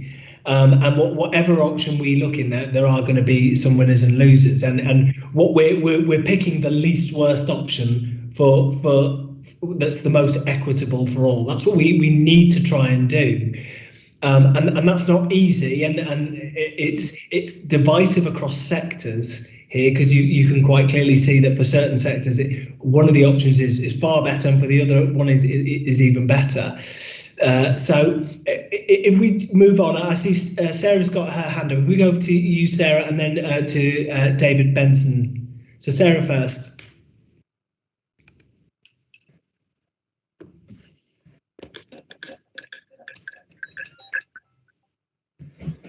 Sarah, are you there? Sorry, Andrew, if you think it's me who's got my hand up, I'm not showing it on my system. No, it's not. Sorry, Sarah. It's Sarah Bouette. I'm here. Sorry, I just missed that. Sorry. I think option 2 is probably the fairest and most equitable option. When I had a little look at it, I can see there are just around 20 schools that would benefit. And yes, it is the smaller schools, and it is more of the primary schools, but my view would be that the secondary schools still don't lose compared with where they were this year. They will still gain, with pretty much all of them will still gain in those circumstances. So I think the fairest and most reasonable one is option 2. And I can see what Peter means, that some of the other ones would are quite big negative balances for some of the schools, and it would really impact on their ability to employ as many staff. So, yeah. And I think 1 or 2 of the schools that aren't going to benefit will pick up when it comes to falling roles on that one. So, for instance, Park Walk doesn't do quite so well as some of the other schools, but then it will pick up some falling roles money. So I'd say, given that about 20 schools will gain and no one will desperately lose on that one, that would be a good option. Thank you, Sarah. I would just throw caution to the comment about secondaries as a whole there and not losing so much. I think you might need to just bear in mind that they, because the TPCG and the TPG are in there, and the size of those grants that go into the secondary schools are quite large, that actually, I think there's 2 schools in there that would see a loss. But I think Anita might be able to speak a little bit more to that, or some of the secondary colleagues, and I suppose David is next. So David, over to you. I actually think, Andrew, that Amanda came in just slightly before me. I don't want to. Oh, sorry. I don't want to jump. No, I appreciate it must be hard to look at all these hands, but I think I was just behind Amanda. Okay, all right. Thank you, David. Amanda, over to you. You just want to hear me saying the wrong things, and then you phrase it all so much better afterwards, I'm sure. I just wanted to say that I come to this forum with a sort of background, should we say, in primary schools, having been at Bevington, Park Walk, and now chairing All Saints. So I feel my heart is in lots of places here. I spoke very strongly in the last meeting against option 1 in favour of option 2, because I felt very strongly that those weaker schools needed protecting, shall we say. I think in being presented with option 3, it's given me cause to reflect, and also to bear in mind my role on this forum. I'm not here to represent All Saints. I have a seat because I chair All Saints, but I'm here to look at the benefit to the education across the whole borough. So how will our educational system be stronger under which option? One of the things I would like members to consider is the work that some of the secondary schools are doing in supporting the primary sector, which costs money, but it's money that's coming off their budgets. Secondly, one of my colleagues, I think it was Stephen at Cardinal Vaughan, was talking about expansion. Expansion isn't about empire building. Expansion, when it's been discussed and agreed with the local authority, is about serving the needs. Those areas, we have a shortage of places in the borough for secondary school, and they cost money to provide. So if we just take hundreds of thousands from the secondary sector, our primary sector will not have anywhere to go to. So I just rather think, having seen option 3, which to a certain extent is a compromise in the takeaways, shall we say, from certain schools, it might be an elegant compromise. I do recognise that there are some schools that suffer, and would hope that we can find a way to fix it. Okay, thank you, Amanda. On to David, and then Jagdeep after David. I mean, this feels very difficult, colleagues, if I'm honest, as a decision that we have to take. What David and Peter and others have said about the vulnerability of the primary schools.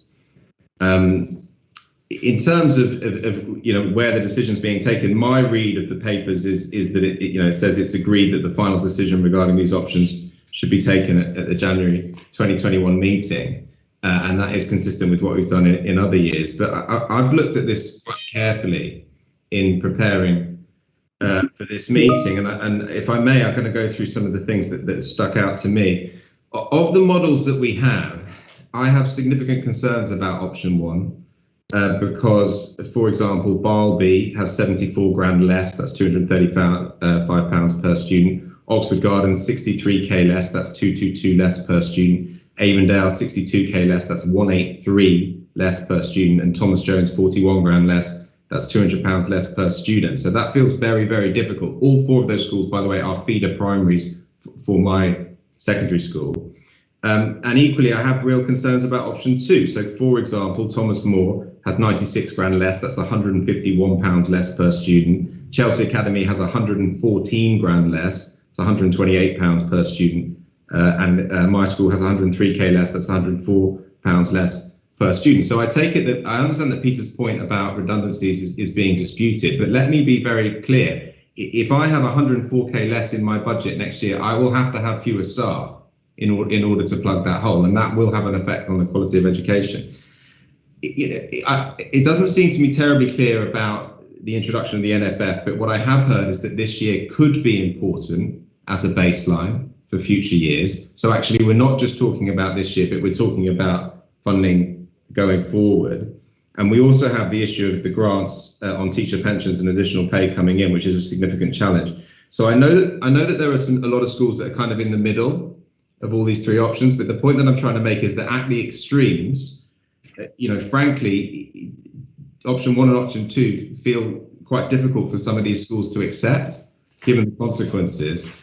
Option 3's come in. On the face of it, it looks fairer to me. If I go back to just 2 of those examples, in option 3, Oxford Gardens, for example, has 32k more than option 1, with 32k less than option 2, so they're exactly in the middle. Or Thomas More has 34k more than option 2 and 62k less than option 1. So, it's not the option that is best for my school, but I feel that it's the option that could be fairest overall, and I would vote for option 3. It feels also similar to what happened last year. Last year, if I remember rightly, we did have 3 options, and there was consensus around a compromise option. And I really think that as a forum, if we're able to listen to each other and balance these things and act collaboratively, then that's going to help us together to navigate all the different challenges that we've got ahead. Thank you, David. Yeah, that's really useful. You are right that last year there were 3 options, and we did make a move towards NFF at that point. As well, and this is again, as Anita said, a further move. Jagdeep. David, we actually compromised, and we actually made a decision not to move to the NFF as fast as was originally proposed, and we did that in the light of the fact we were actually at the eve of a general election, and it felt like the NFF might never come in, and we might move into a hung parliament. Things are quite different right now, obviously, and they probably will introduce the NFF. They're just going to consult on it, and like all consultations, it'll probably be short and it will just happen. So I suppose we do need to prepare for it happening. So standing still is the best, is one option, and then we would have to move towards it in the future. I think, am I right in thinking that option 3 takes us backwards a little? No. It's a smaller step. Is that right, Andrew? Then. Yeah. So option 1 is our current position, which is in effect a default position, which we moved to last year. Option 2 is a bigger step, much closer to the NFF, and option 3 is in effect in between 1 and 2, so like a halfway step. Everyone talks about the schools that they're in or otherwise, and actually I'm very neutral on this because the impact on each school is going to be quite different. Is slightly different. But looking at the 1-form entries and the schools that have got falling roles, the impact of option 3 is quite large, and it will exacerbate what we're actually talking about in terms of ISOS as well right now. I know that secondary school colleagues are probably sat here thinking the impact on us is going to be huge if we don't do option 3. And I know that you're going to, obviously, the grants won't be covered, but I suppose I do wonder how we end up with the money moving so variably even when in between the 2 options, really, because I suppose as we move to the hard NFF, does that mean, Anita, that smaller primary schools will be better off in that hard NFF? Anita?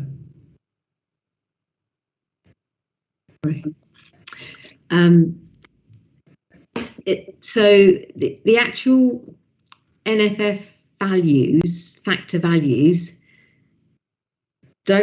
will mean primary schools are better off in some areas, but the key thing will then be any protection that's in there. But yes, it would shift, the NFF would shift more funding towards the primary schools than our current formula. But it's partly because of the minimum funding guarantee, not the factor value, the NFF factor values, if that makes sense. So then it would taper out over time. Yeah, but often these sort of protections go on for many years. Yes. 10 or more. Okay. Thank you, Anita. Thank you. Help. Thanks, Jagdeep. Kathleen. Thanks, Andrew. I support what Sarah, Peter, and David's view on this. And the reason I do is because I run a large primary school in Hammersmith and Fulham as well. And I think the economy of scale does matter quite significantly when you're looking at smaller schools. And I also think that the teacher pay grant is something that if you look particularly at your own budget, we're looking to lose probably about 20k in terms of what we were able to claim for. And what we're actually going to get when it goes into the OQ. So I don't think, in terms of the economy of scale, the teachers' pay grant, I think, will be just as devastating for primary schools, small primary schools, as it is large secondary schools. And I think there are lots of factors in this. And, it's not been a level playing field for quite some time. And I think that the smaller primary schools, particularly the ones that are really, really vulnerable around the north of the borough, this will have a devastating effect on them. And I know that it's going to have an effect on secondary schools as well. But the comparison I make from the 3-form entry school that I run and actually the 2 1-form entry schools, there's no comparison. And I think the economy of scale is really key here. I think in effect, if we don't support the smaller schools, then we're actually, in effect, closing them. So I support completely and utterly option 2. Just looking at the 2 experiences I have of having a 3-form entry school and a 1-form entry school, there is no comparison whatsoever in terms of those economies of scale that you can make in a larger organisation. Okay, thank you, Kathleen. Mariella. Thanks, Andrew. I'm principal of Chelsea Academy, and for me as a member of Forum, let alone as a head, to take a vote that sees my academy lose 100k it's suicide. And I think there's a wider piece around that the education for all the children in this authority, all the way through from primary and secondary. And I think colleagues have spoken much more eloquently to that, but that would have huge ramifications for staffing and redundancies here at this school, and there's at least one other school that would be in a similar position, and one other secondary school with option 2. So I think option 3 presents a viable working solution for this time. Thanks, Andrew. Yeah, thanks, Mariella. We've got some hands still up. I'm not sure if they are up from before. So Amanda, Jagdeep, Kathleen. I know that I can see that Sarah Bowett's just put her hand back up. I'm using your surname, Sarah, because we had Sarah Newman in here and I was confusing people. Sarah, did you want to come in at this point? Sorry, yes, I was just going to say that I think that's not been factored in here about redundancies is that the smaller primary schools are already looking at significant redundancies without even starting with this figure. So I think it's perhaps misleading to say that this will save the that this won't save the primary schools. It will help them a little bit, though, not have to make quite so many redundancies. And I know that the secondary schools are going to suffer as well, but trust me, the primary schools are already suffering really, a lot as it is, never mind making it even worse. Sorry, I haven't put that very well, but I hope I've got the point across. Absolutely, thank you, Sarah. You have indeed. Okay, I think it's quite clear that we've got a slight impasse here and disagreement. Option one is how we were funded this year, and from what I can see is that. I imagine some secondary colleagues would happily stay with option one, but the discussion seems to have centred itself more around option 2 and option 3. I think we're probably going to have to vote on this, which is unusual at Forum. Just before we potentially do that, I think Stephen's just put his hand up. But just to you, Anita, I suppose I've got a question for you. Having been the person that's looked at these options, generated them with your finance team, in your view, which option would you say is the best for schools across the piece and RBKC? Oh, you're muted there, Anita. Sorry, in my view, and also taking account of, as has been mentioned by some people, discussions of how we agreed the formula for the current year. I prefer option 3. It's still a strategic move towards the NFF, but it's at a slower pace, partly because we don't know, we're not clear when the NFF will come in, and it does offer some protection to the smaller schools, albeit not as much as option 2. I will use the word that's been used by some others. To me, option 3 is a good compromise, but that's my view. Oh, okay, thank you, Anita. People have just put their hands up right as I was talking through that. So I suppose we'll have some last comments on this. Stephen? Sorry, my comment's just the same one I've made the last couple of times. What's the long-term plan, really? Are we moving to the national funding formula year on year? Can we keep seeing these incremental steps? The last 2 years have been a bit volatile in terms of decision making, one way and then the other. It would be nice to know that we're going to take these gradual steps for the next 2-3 years before the national funding formula comes in, just so we can start planning for the changes it will make and that minimum funding guarantee that's going to affect more and more schools. Thank you, Stephen. That's a point well made. I think we would take the advice from officers here. Anita?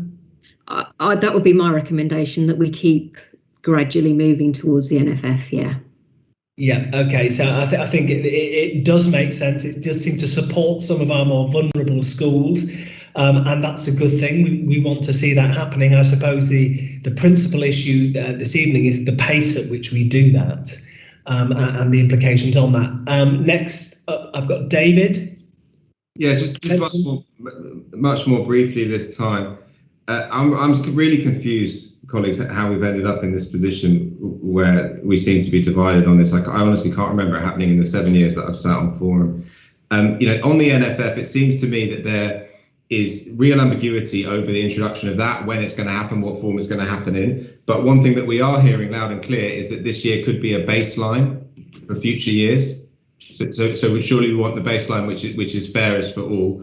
I really need to challenge very strongly the idea that secondaries can weather this storm or withstand this 115k reduction, 100k reduction due to some kind of economies of scale. Sarah used the word desperate. I would use that word too. That's going to be desperately difficult for me to cope with 100k less next year, given the drift in salary costs, given those other grants coming in. That is not a good position for the secondary sector to be faced with.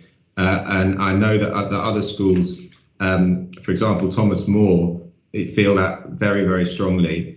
And I'm not clear why, when we have a compromise solution on the table, it's not the best for the secondary sector, but we're willing to go for it.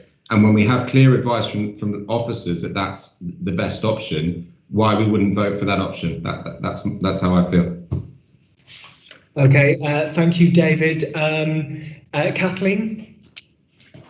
I'd just like to say, let's not fool ourselves that we're supporting the most vulnerable. I think this will have a devastating effect on small schools. And, you know, I think that it's, you know, I really feel that it's not supporting the most vulnerable. It may be a compromise, but I think there are lots of factors, and I think our education system is already full of inequalities, and this borough actually, you know, reflects that. And so I don't want to be under any illusions that we're supporting the most vulnerable here. Okay, you cut up slightly there, Kathleen. Supporting the most vulnerable in terms of what, if we went with option 3 or at all? If we go with option 3, I mean, it's the smaller schools are going to take the largest hit. I disagree. I do think the economies of scale does matter. I think pupil numbers matter. And, you know, in terms of the swing and the kind of change, I mean, some schools, there's little variance, and some schools there's huge variance. And I don't quite understand how the minimum funding guarantee, I think it's something to do with minimum funding guarantee, but I just don't understand what are the variants that are making it swing, you know, so much in one direction and then the other. I don't understand that.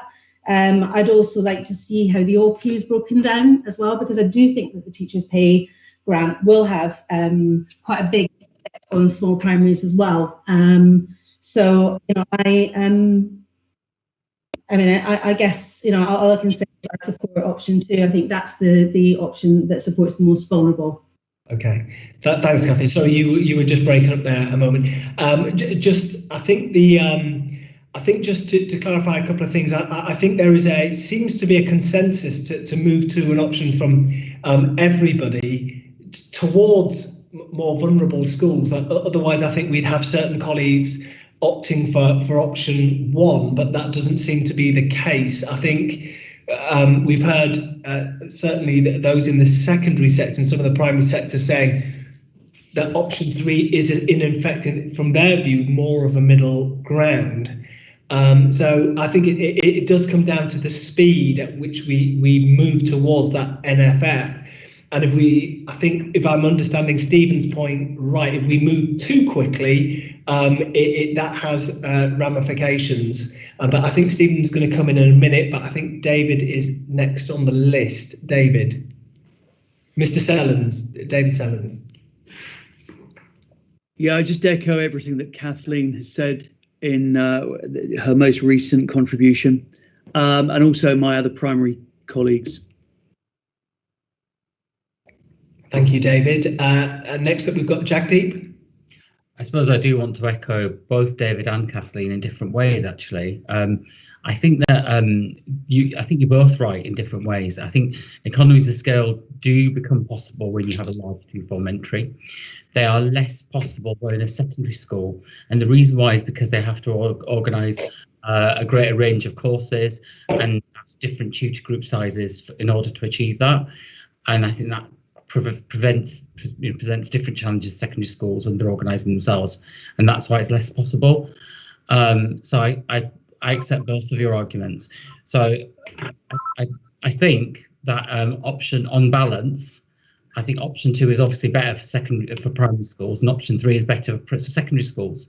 Now, Anita, is there any way we can find any middle ground between those options that would enable us to actually achieve some kind of consensus, which is what we usually achieve in these meetings? So as you say, option 1. So option 3 is worse for. Option 2 is worse for the secondaries, and option 1 is the best option for the secondaries. I think that the option 3 is the halfway house between the two. I'm not sure. It would be such a small move from the current formula.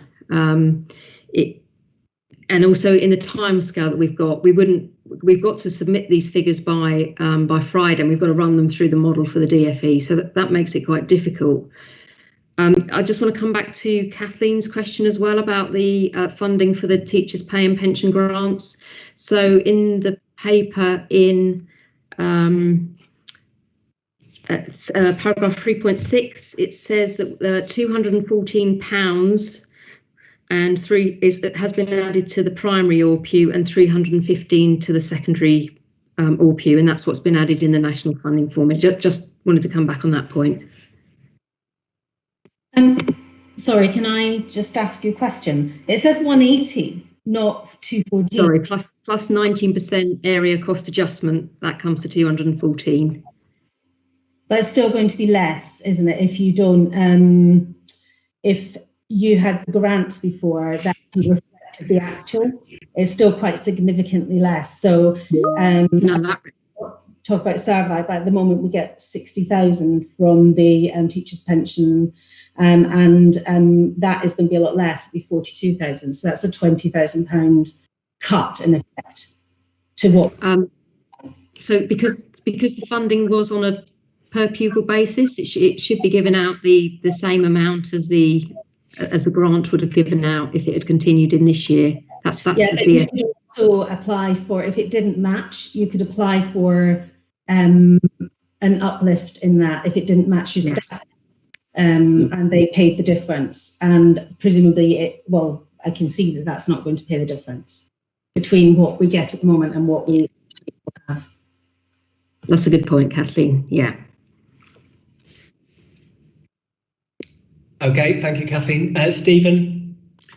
I don't think I've known a meeting where we have discussed so many individual schools as this one, but I do think we should try and focus very much on the formula.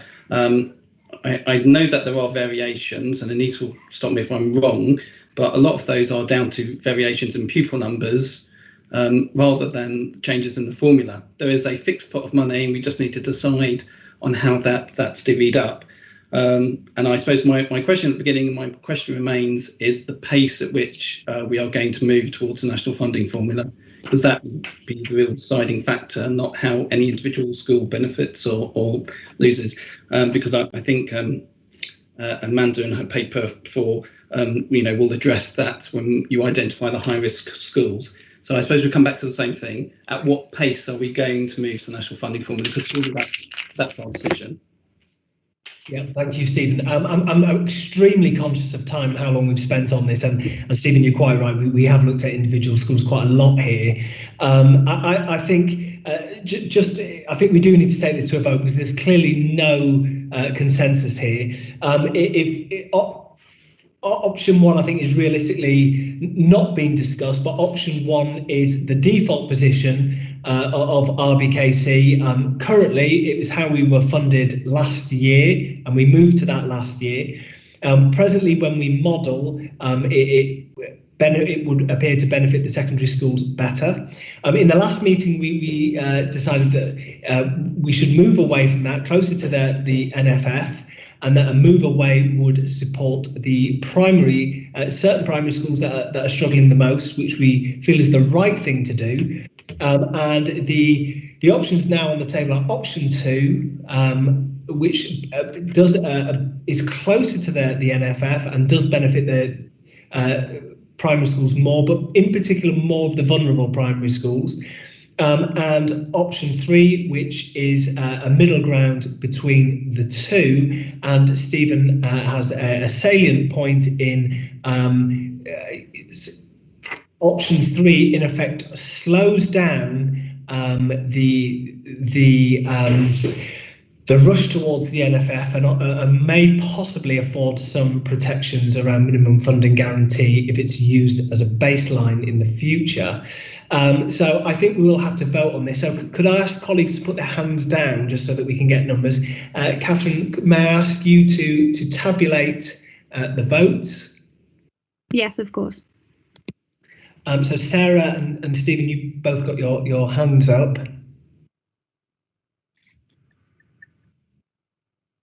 We're all down now. Fantastic. Okay, so Councillor Retty, you've put your hand up. So we'll start with option 2. Could colleagues put their hands up for option 2?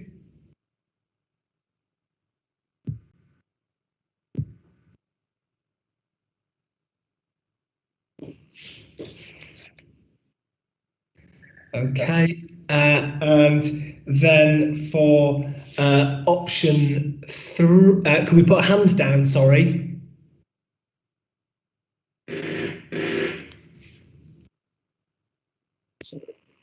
Sarah and Maria Rana, you've still got your hands up.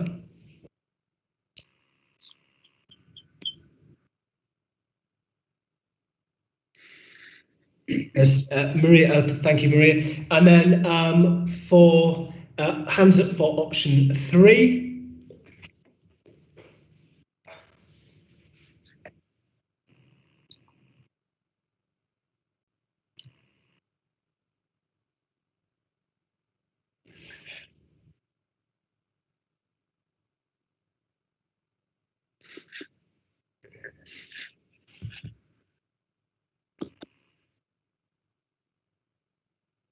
Okay, we at present we have 2 votes from Chelsea Academy, and we can only have 1 vote.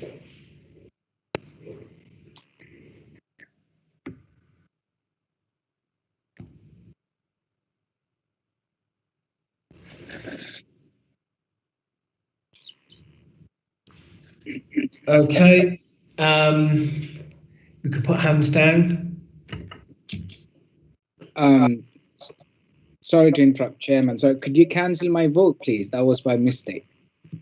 This is Councillor Retty. Yeah. Okay, Councillor Retty. Where did you just put your vote? Sorry. No, I didn't. That was by mistake for option 1. So where would you like your vote to go? I'll be out, please. I wouldn't. Pardon, sorry? Stop. I'll leave. Hello? Not voting. Not voting. Yeah, I'm not voting, yeah. Sorry. Okay, thank you. Catherine, could you confirm the votes for how many votes we have for option 2? So for option 2, we have 6 votes. For option 3? It's 6 votes, Chair, so you would now have the casting vote. Okay. I think given that I mean, this is an incredibly difficult decision, and I'm mindful of the. Wait, Andrew, can I just check that you've had Katie Blacklow's vote as well? Well, Katie's not here. Yeah, but I believe email Catherine. We haven't had an email through.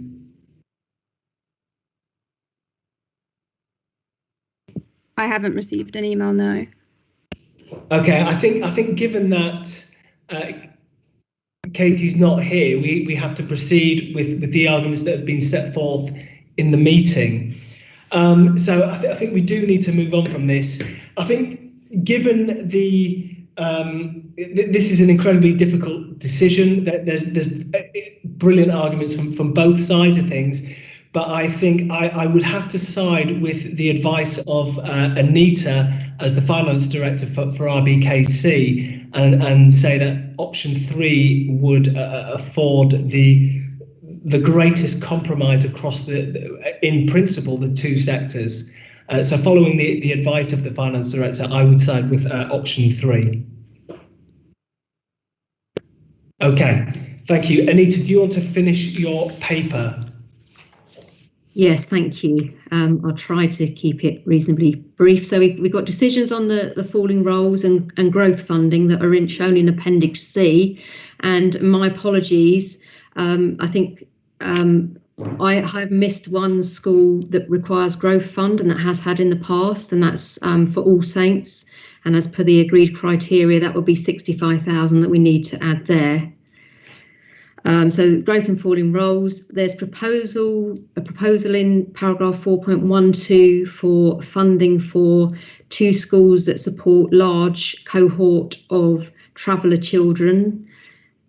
And there's also recommendations in 4.13 around, this is just for maintained schools, around providing trade union duty cover, which is a de-delegation amount, which is in line with previously agreed. And paragraph 4.14 is the continuation of the schools restructuring costs of 200,000, which again is just for maintained schools, as it's a de-delegation amount. Yeah, okay, thank you, Anita. Anything else on this paper, Anita? No. Okay, the recommendations are at the bottom. 6.1, agree the local funding formula distributes 75.2 million of funding. 6.12, agree the 2 local funding formula options detailed in 4.1, 4.6, which we've just voted on. 6.13, which is the agreement to transfer 340,000 to the high needs, which we did at the last meeting. 6.14, agree the continuation of the previously agreed methodology and proposals totaling 0.177 million for growth and falling roles, which Anita has just brought up. Also 6.15, agree the 90,000 for traveller children. 6.16, agree the de-delegation of 0.018 million to cover the trade union support, and confirm the de-delegation agreement at estimated 0.2 million to fund reorganisation costs, as Anita has just said. So they are the recommendations, and I ask the committee to note the report. We move on to item A7, which is early years. Sorry, can I just ask, it's Chris here. Hi, Chris. Anita, you mentioned about All Saints, a figure, I think I heard you say 67,000 in the falling roles, which have been missed off. Did I hear that correctly? Anita, you're muted. Sorry, I keep turning it off to try and avoid feedback. It's 65,000 in relation to growth fund, not falling roles. But yes. Yeah, I misheard. Sorry. Thank you. Okay, thank you. We move to A7, early years budgets. Anita, is this you going to present on this? That's going to be Amit. Thank you. Okay, Amit, over to you. Hi. Yeah, thank you. Thank you. I'll try and do this quickly. So the paper just outlines the funding for the current year for early years and for next year, the initial allocation we have for early years funding. So for this year, in Table 1, it shows allocations that the revised allocations we have based on January 2020 census numbers. For the summer and autumn terms, the allocation will still be based on those numbers, but for spring, for the spring term this year, it will be adjusted for the 2021 census, which is happening this week. Just to mention on the census that I think there's some additional flexibility around the way that's completed this year.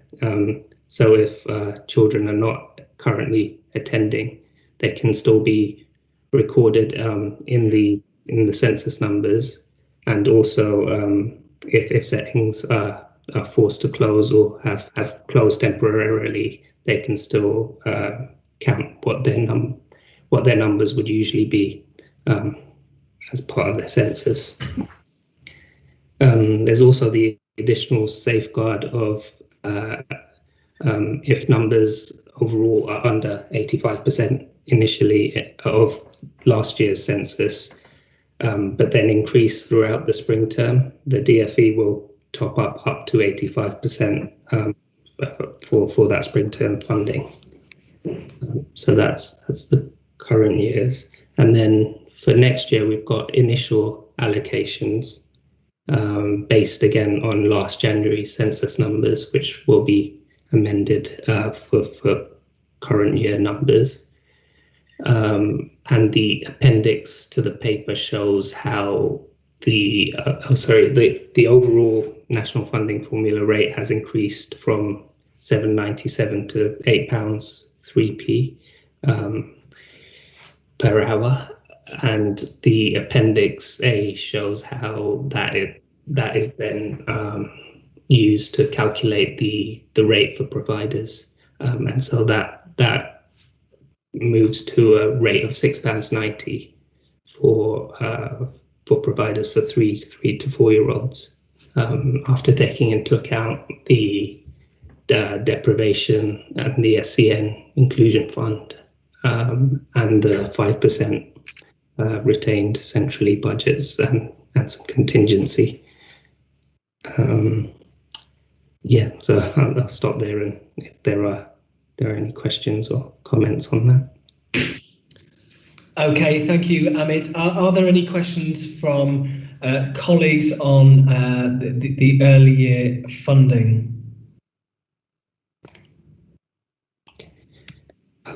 Sorry, just one other thing to mention. So the recommendations ask for approval for that rate of £6.90, but if there are, I think the DFE is still looking at how they will fund from April onwards for the summer term. So if there are any changes, we'll bring that to the next forum as well. Okay. There don't appear to be any questions, so I think based on the recommendations, we should adopt those. But in principle, as you've just said, Amit, if we proceed as planned with the £6.90 figure, but we can bring this back to the next forum and look at it again in case there are any updates or any changes. But we're looking at that as a minimum figure. Is that correct? Yes, I think so. Yeah. Okay. All right. So recommendations. There, I ask the committee to note that report. Thanks very much, Amit. If we move on to the item A8, I think we're back to you here, Anita, which is the DSG overarching budget monitoring. Over to you. Yes, just take the key points in here. With the latest DSG funding and the latest forecast, we have a forecast underspend on the early years block, and as we'd expect, a forecast underspend on the schools and central schools block, but with a very significant overspend on the high needs block, which overall means that we've got a forecast overspend in year of about 1.9 million, which means that our cumulative deficit at the end of this year is currently forecast to be 6,843,000. We can go on and look a bit more in the high needs block on the next paper. So there's probably nothing else I wanted to say on that, but if there were questions or comments, happy to take those. Yeah, I think there appear to be a couple of comments here. Kathleen?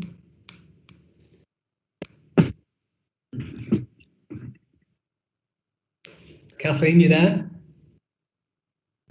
Hi, sorry. I just had a question around the growth fund. My hand was up, but I don't think you saw it. I wanted to know why we're still continuing to support that when we have so many schools in the situation that they're in at the moment. And looking at pupil numbers, does the growth fund actually support the pupil numbers that we're looking at? So are you sorry, I must have missed your hand up. Was that on item? Yeah, it's on the item around growth fund, and I just wanted to question why we're continuing to support growth fund when we have schools that have clearly been impacted by growth, and when the pupils numbers that you look at in the schools that are being supported through growth fund don't really justify it. Can you be more specific about the numbers? Yeah, well, there's -1 in one school, and 6 children in another. Yeah, last year we put in quite a lot more in terms of growth fund, and this year we're looking at 45 in each of the schools and 65 for All Saints as well. So is your issue with the schools where there's getting growth funding where there's minimal growth? Is that? Yes. Okay. Because I know in another local authority that I Hammersmith and Fulham, they've taken the view that the money should go to support schools that are in trouble, and rather than continuing to pay growth fund to schools that actually have carry forwards and actually don't have the growth happening at the moment. So I just wanted to question why we're continuing to do that. Okay, I can see Ian's got his hand up, or Anita here, but Ian, seeing as though you've put your hand up, over to you to answer Kathleen's question. Yeah, thank you, Angie. Yes, helpful points. Denise may want to ask what I'm going to say. I suppose the Chancellor's here, and I absolutely hear the point you're making, Kathleen, is there's something about agreed growth where, for instance, the secondary sector, as has been mentioned earlier, we don't have any spare places, duty to provide. And so where the local authorities reach an agreement with a school around growth, that then feeds through. But yeah, absolutely welcome Anita's view and other views on that. I agree with what Ian's just said about the reason why we have the fund. However, if this is a view of the forum, it's something that we could come back and look at this criteria at a future meeting, because the criteria has been the same for a number of years. Yeah, yes. That would be helpful, because we're not in the same situation as we were 3 years ago, and we're looking to cut forms of entry. And I feel that it probably is kind of flies in the face of that and what the ISIS are looking at. So it's just a question that I have, and I would absolutely welcome Anita if we could look at it. Thank you. Yeah, Kathleen, that's a very at primary level where it's an issue. Yeah, okay. So can I think that is something that we need to look at as a forum, specifically around how that's allocated and where it should be one agreed growth. We should be seeing growth. And I think if we look at the next forum, Anita, would you be able to bring some figures to the next forum around that so that we can get a better understanding of that? And so is it worth at this point just pausing on the agreement around allocating that growth funding until the forum has seen more detail on it? I think particularly at primary level, I think where the numbers are hardest hit. If there's data to suggest that there'll be demand in secondary, then and there's numbers to support it, that's absolutely fine. But I think where we're looking at closing forms of entry, I think we also have to be looking at what we're growing, because that's why we're in this situation. Yeah. Okay. Heard loud and clear there. So I think we can defer the growth funding to the next meeting, and we can do that particularly because there's a late amendment to that paper. So I think if we look at that at the next meeting and how that's allocated, that would make sense. Thank you, Kathleen, and apologies I missed your hand there. We're looking at the DSG paper. Can I just check, do we have questions here on that? Lucian. Hello, everyone. It's a minor point, table 2. I obviously attend quite a few of these meetings. I'm quite surprised at the £46,000 for the running of the meetings. I was just wondering what's behind that kind of cost. Yeah, thank you. Anita? Yes, that funds the part of the support that comes from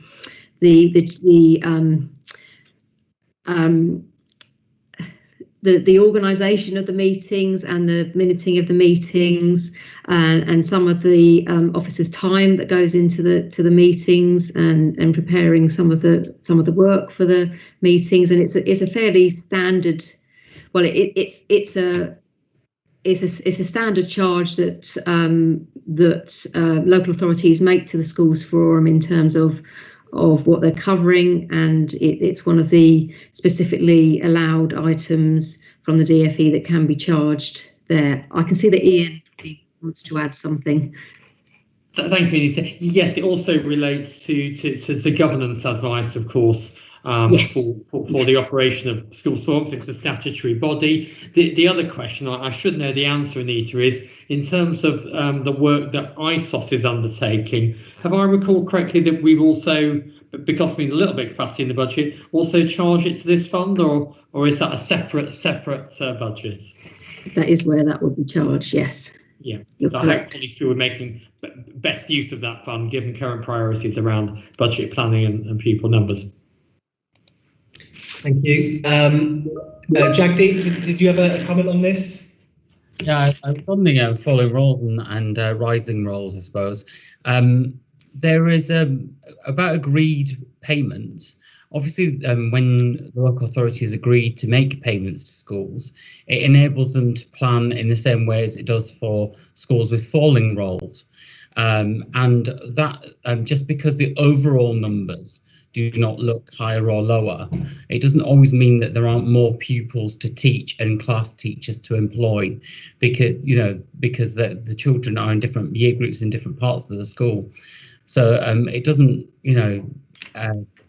it's not just a straightforward couple of children here or there. Now, over the last 8 years in my other school, I've had to prove at Forum every time and every year that we had more children to get the money, because it wasn't agreed growth. It was done in a different way. But for the other two schools that are getting funding at the moment, it was previously agreed growth that was agreed for a period of 8 years. And that's something that was entered into by the local authorities. So to go back on it, just because we're having a little bit, things are changing, seem quite spurious, really. Yeah, thank you, Jagdeep. I do think, in principle, this is something we do need to revisit again, because certainly in the couple of years that I've been on the forum, it's happened, and we haven't actually really scrutinised it since we've had periods of quite big change. So I certainly take your point and understand it is agreed and it does need to be built in and planned, but it is something we should definitely revisit as a collective and look at it again. Chris.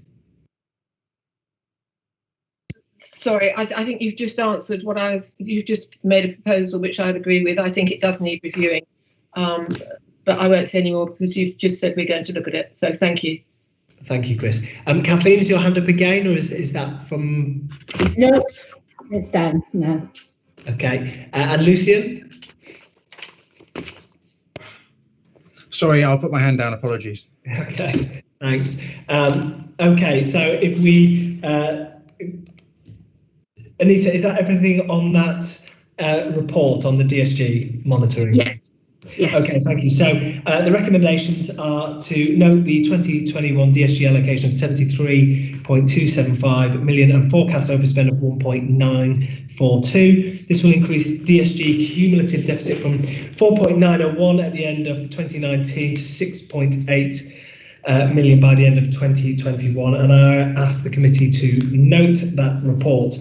We move on now to item A9. And that's the high needs block reference group feedback. Julie, thank you so much for waiting so long. We have overrun. Many apologies for this.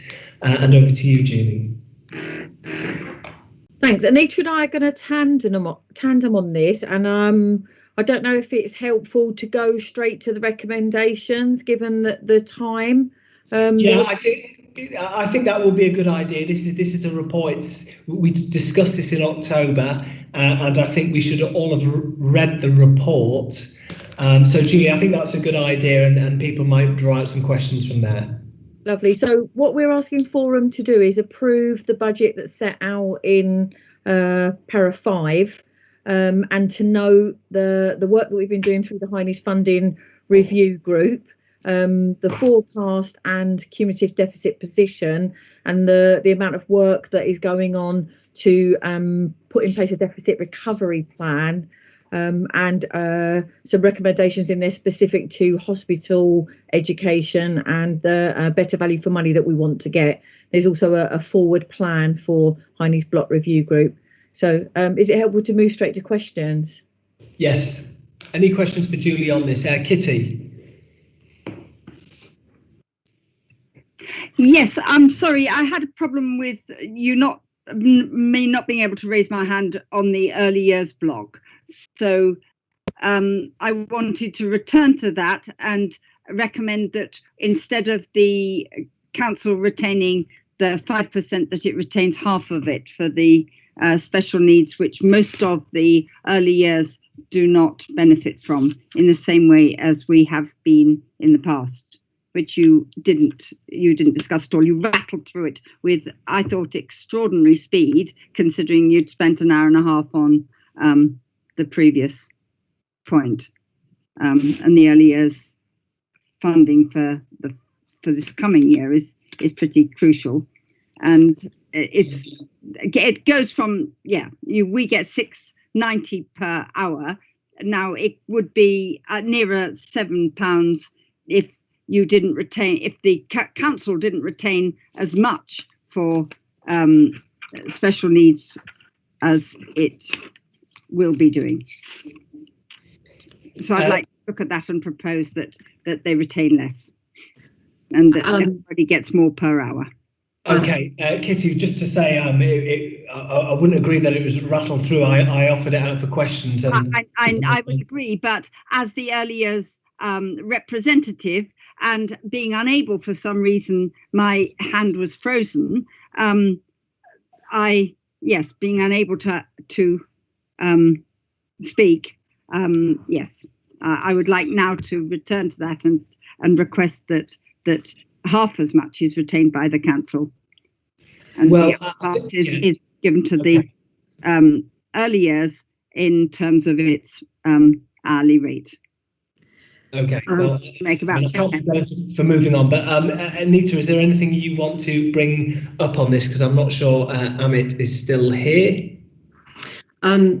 Ian may wish to come in as well, but if we take less than the 5%, we're not going to be able to fund the current early years function that we have, which is providing a lot of support to schools and early years providers. And I think Kitty mentioned something about cutting the SEN funding to early years, and given the review that we've had of the high needs funding and how we support early years and the early part of the children's need being identified, I certainly couldn't support that at all. But yeah, I think Ian's got his hand as well. But at the moment, the 5% that you retain isn't used only in the early years. If it was, I wouldn't have an objection to it. But because it's not only used for early years, that's where the issue arises. And if you returned any excess to the early years, it would be fine. But you don't return it. You just use it for your funds for other things, for other areas of special needs. And actually, it comes out of our early years budget. And I would prefer us to retain even, where you get, instead of 5%, you get 4% or 3%. But you're not using every penny of that 5% just for early years. Okay, thank you, Kitty. Anita, do you want to answer that, or shall I bring Ian in at this point? I'll just quickly answer. So we are using that 5% for early years, but I do agree with Kitty in terms of where we have an underspend that then ends up going against the overall deficit on the DSG, and it's very difficult for us not to do that given the size of the deficit. But that could be something that we come back to and review. We review in future, but given the size of that deficit, it's very difficult because obviously mainstream schools, from age 5 upwards are making a significant contribution towards the deficit. So is it fair that there isn't a contribution from the early years? But the early years are subsidising their special needs. They don't get the help. They're the people who are putting all the work in at no real support. They're the cheap end of the market. And the early years are really hurting at the moment, and they need every penny they can get, which is why I would argue that if 5%, you took it down to 2.5% because there was so much of an underspend. The early years are not getting that money. That's the trouble. It's not only being spent in the early years. So I would like it to be for you not to retain the full 5%, but to retain 4% and see if, or 3% and see if, because you managed on 2.5% before. Could I chip in, Andrew? Yes, please. I'm aware it's 20+7, so I'll be really brief. Anita's right. We've got a DSG recovery plan. It's agreed with the Department for Education, and I think all the blocks are contributing to that. Hear your points about the 5%, Kitty. I think Anita's right in saying it's something we should come back to, but also with Julie on the call, I'm sure colleagues would concur. We're working really hard to put more funding into the 0 to 5 sector for children with SEN. We're absolutely trying to meet needs earlier, and we're all trying to put more money. I think there is an evidence base to show that more money through SENI, for instance, is going into the early years sector, Kitty, than before. Thanks. Okay. Thank you, Ian. Peter.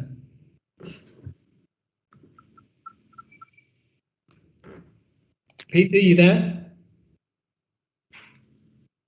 Sorry, I had a point on the high needs paper. Okay, if we just defer my comment.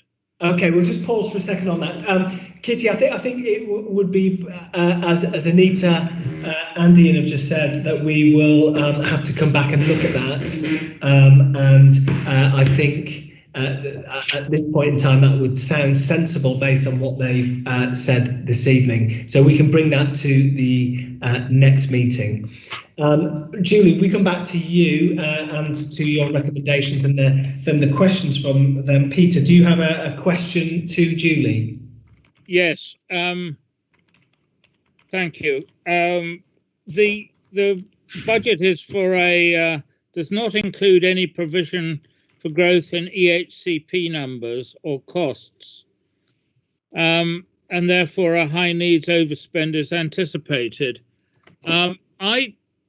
I thought that there were a lot of EHCP applications outstanding, and wouldn't it be wise to actually budget for a reasonable increase at this stage, and face the deficit? Well, include that in the deficit forecast at this stage. Peter, perhaps if I answer about the budget, and Julie may want to add, we can only set the budget within the budget that's there. When we come back with our deficit recovery plan, we will include all the anticipated growth so that we're showing the full gap between the budget that's available and what we forecast the cost to be. That's the difference. Okay, thank you. And I just wanted to add to Peter's right that there is an increase in demand, and we are seeing that. But what we've been doing is some modelling around our deficit recovery that says, if we do nothing, where we'll be in 5 years' time, what do we need to do to manage the situation? So a lot of the work that we're doing through the high needs reference group is about how do we manage that demand and how do we use the resources that we've got more effectively. So an example of that is we're doing some targeted work with post-16. We've written to FE colleges to say, we're looking for 5% efficiency savings from the current placements that we've got, and we want to work with them on how we can help reduce their admin costs so they can pass on that saving to us. Okay, thank you, Peter, for the question. And thank you, Julie. Are there any other questions there on the high needs deficit recovery plan?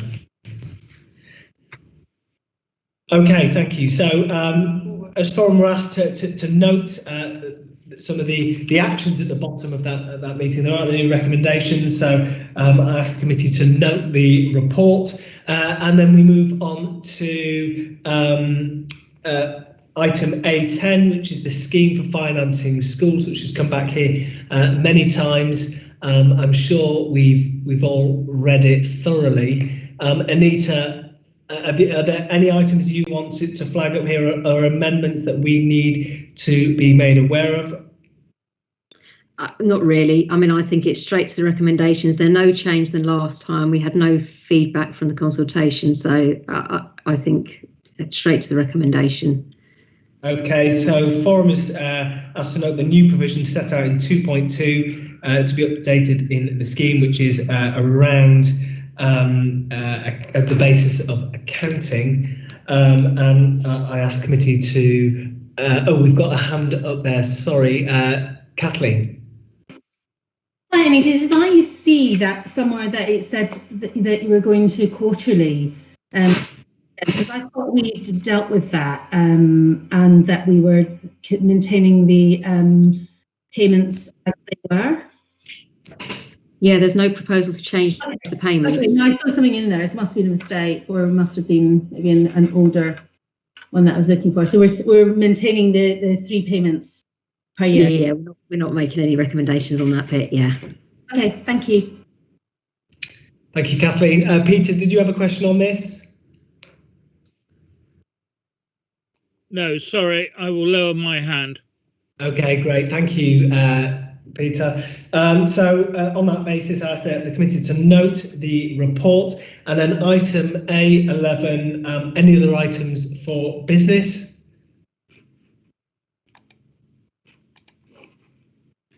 Okay, thank you. Colleagues, thank you so much for your time this evening. I'm incredibly sorry that we have run over, but we did have what was an incredibly important discussion and actually a very difficult decision for the forum to make. So that concludes this meeting of the schools forum, and I will see you at the next meeting, which is on Wednesday, the 24th of March at 5 p.m. Thanks, everybody. Have a good evening.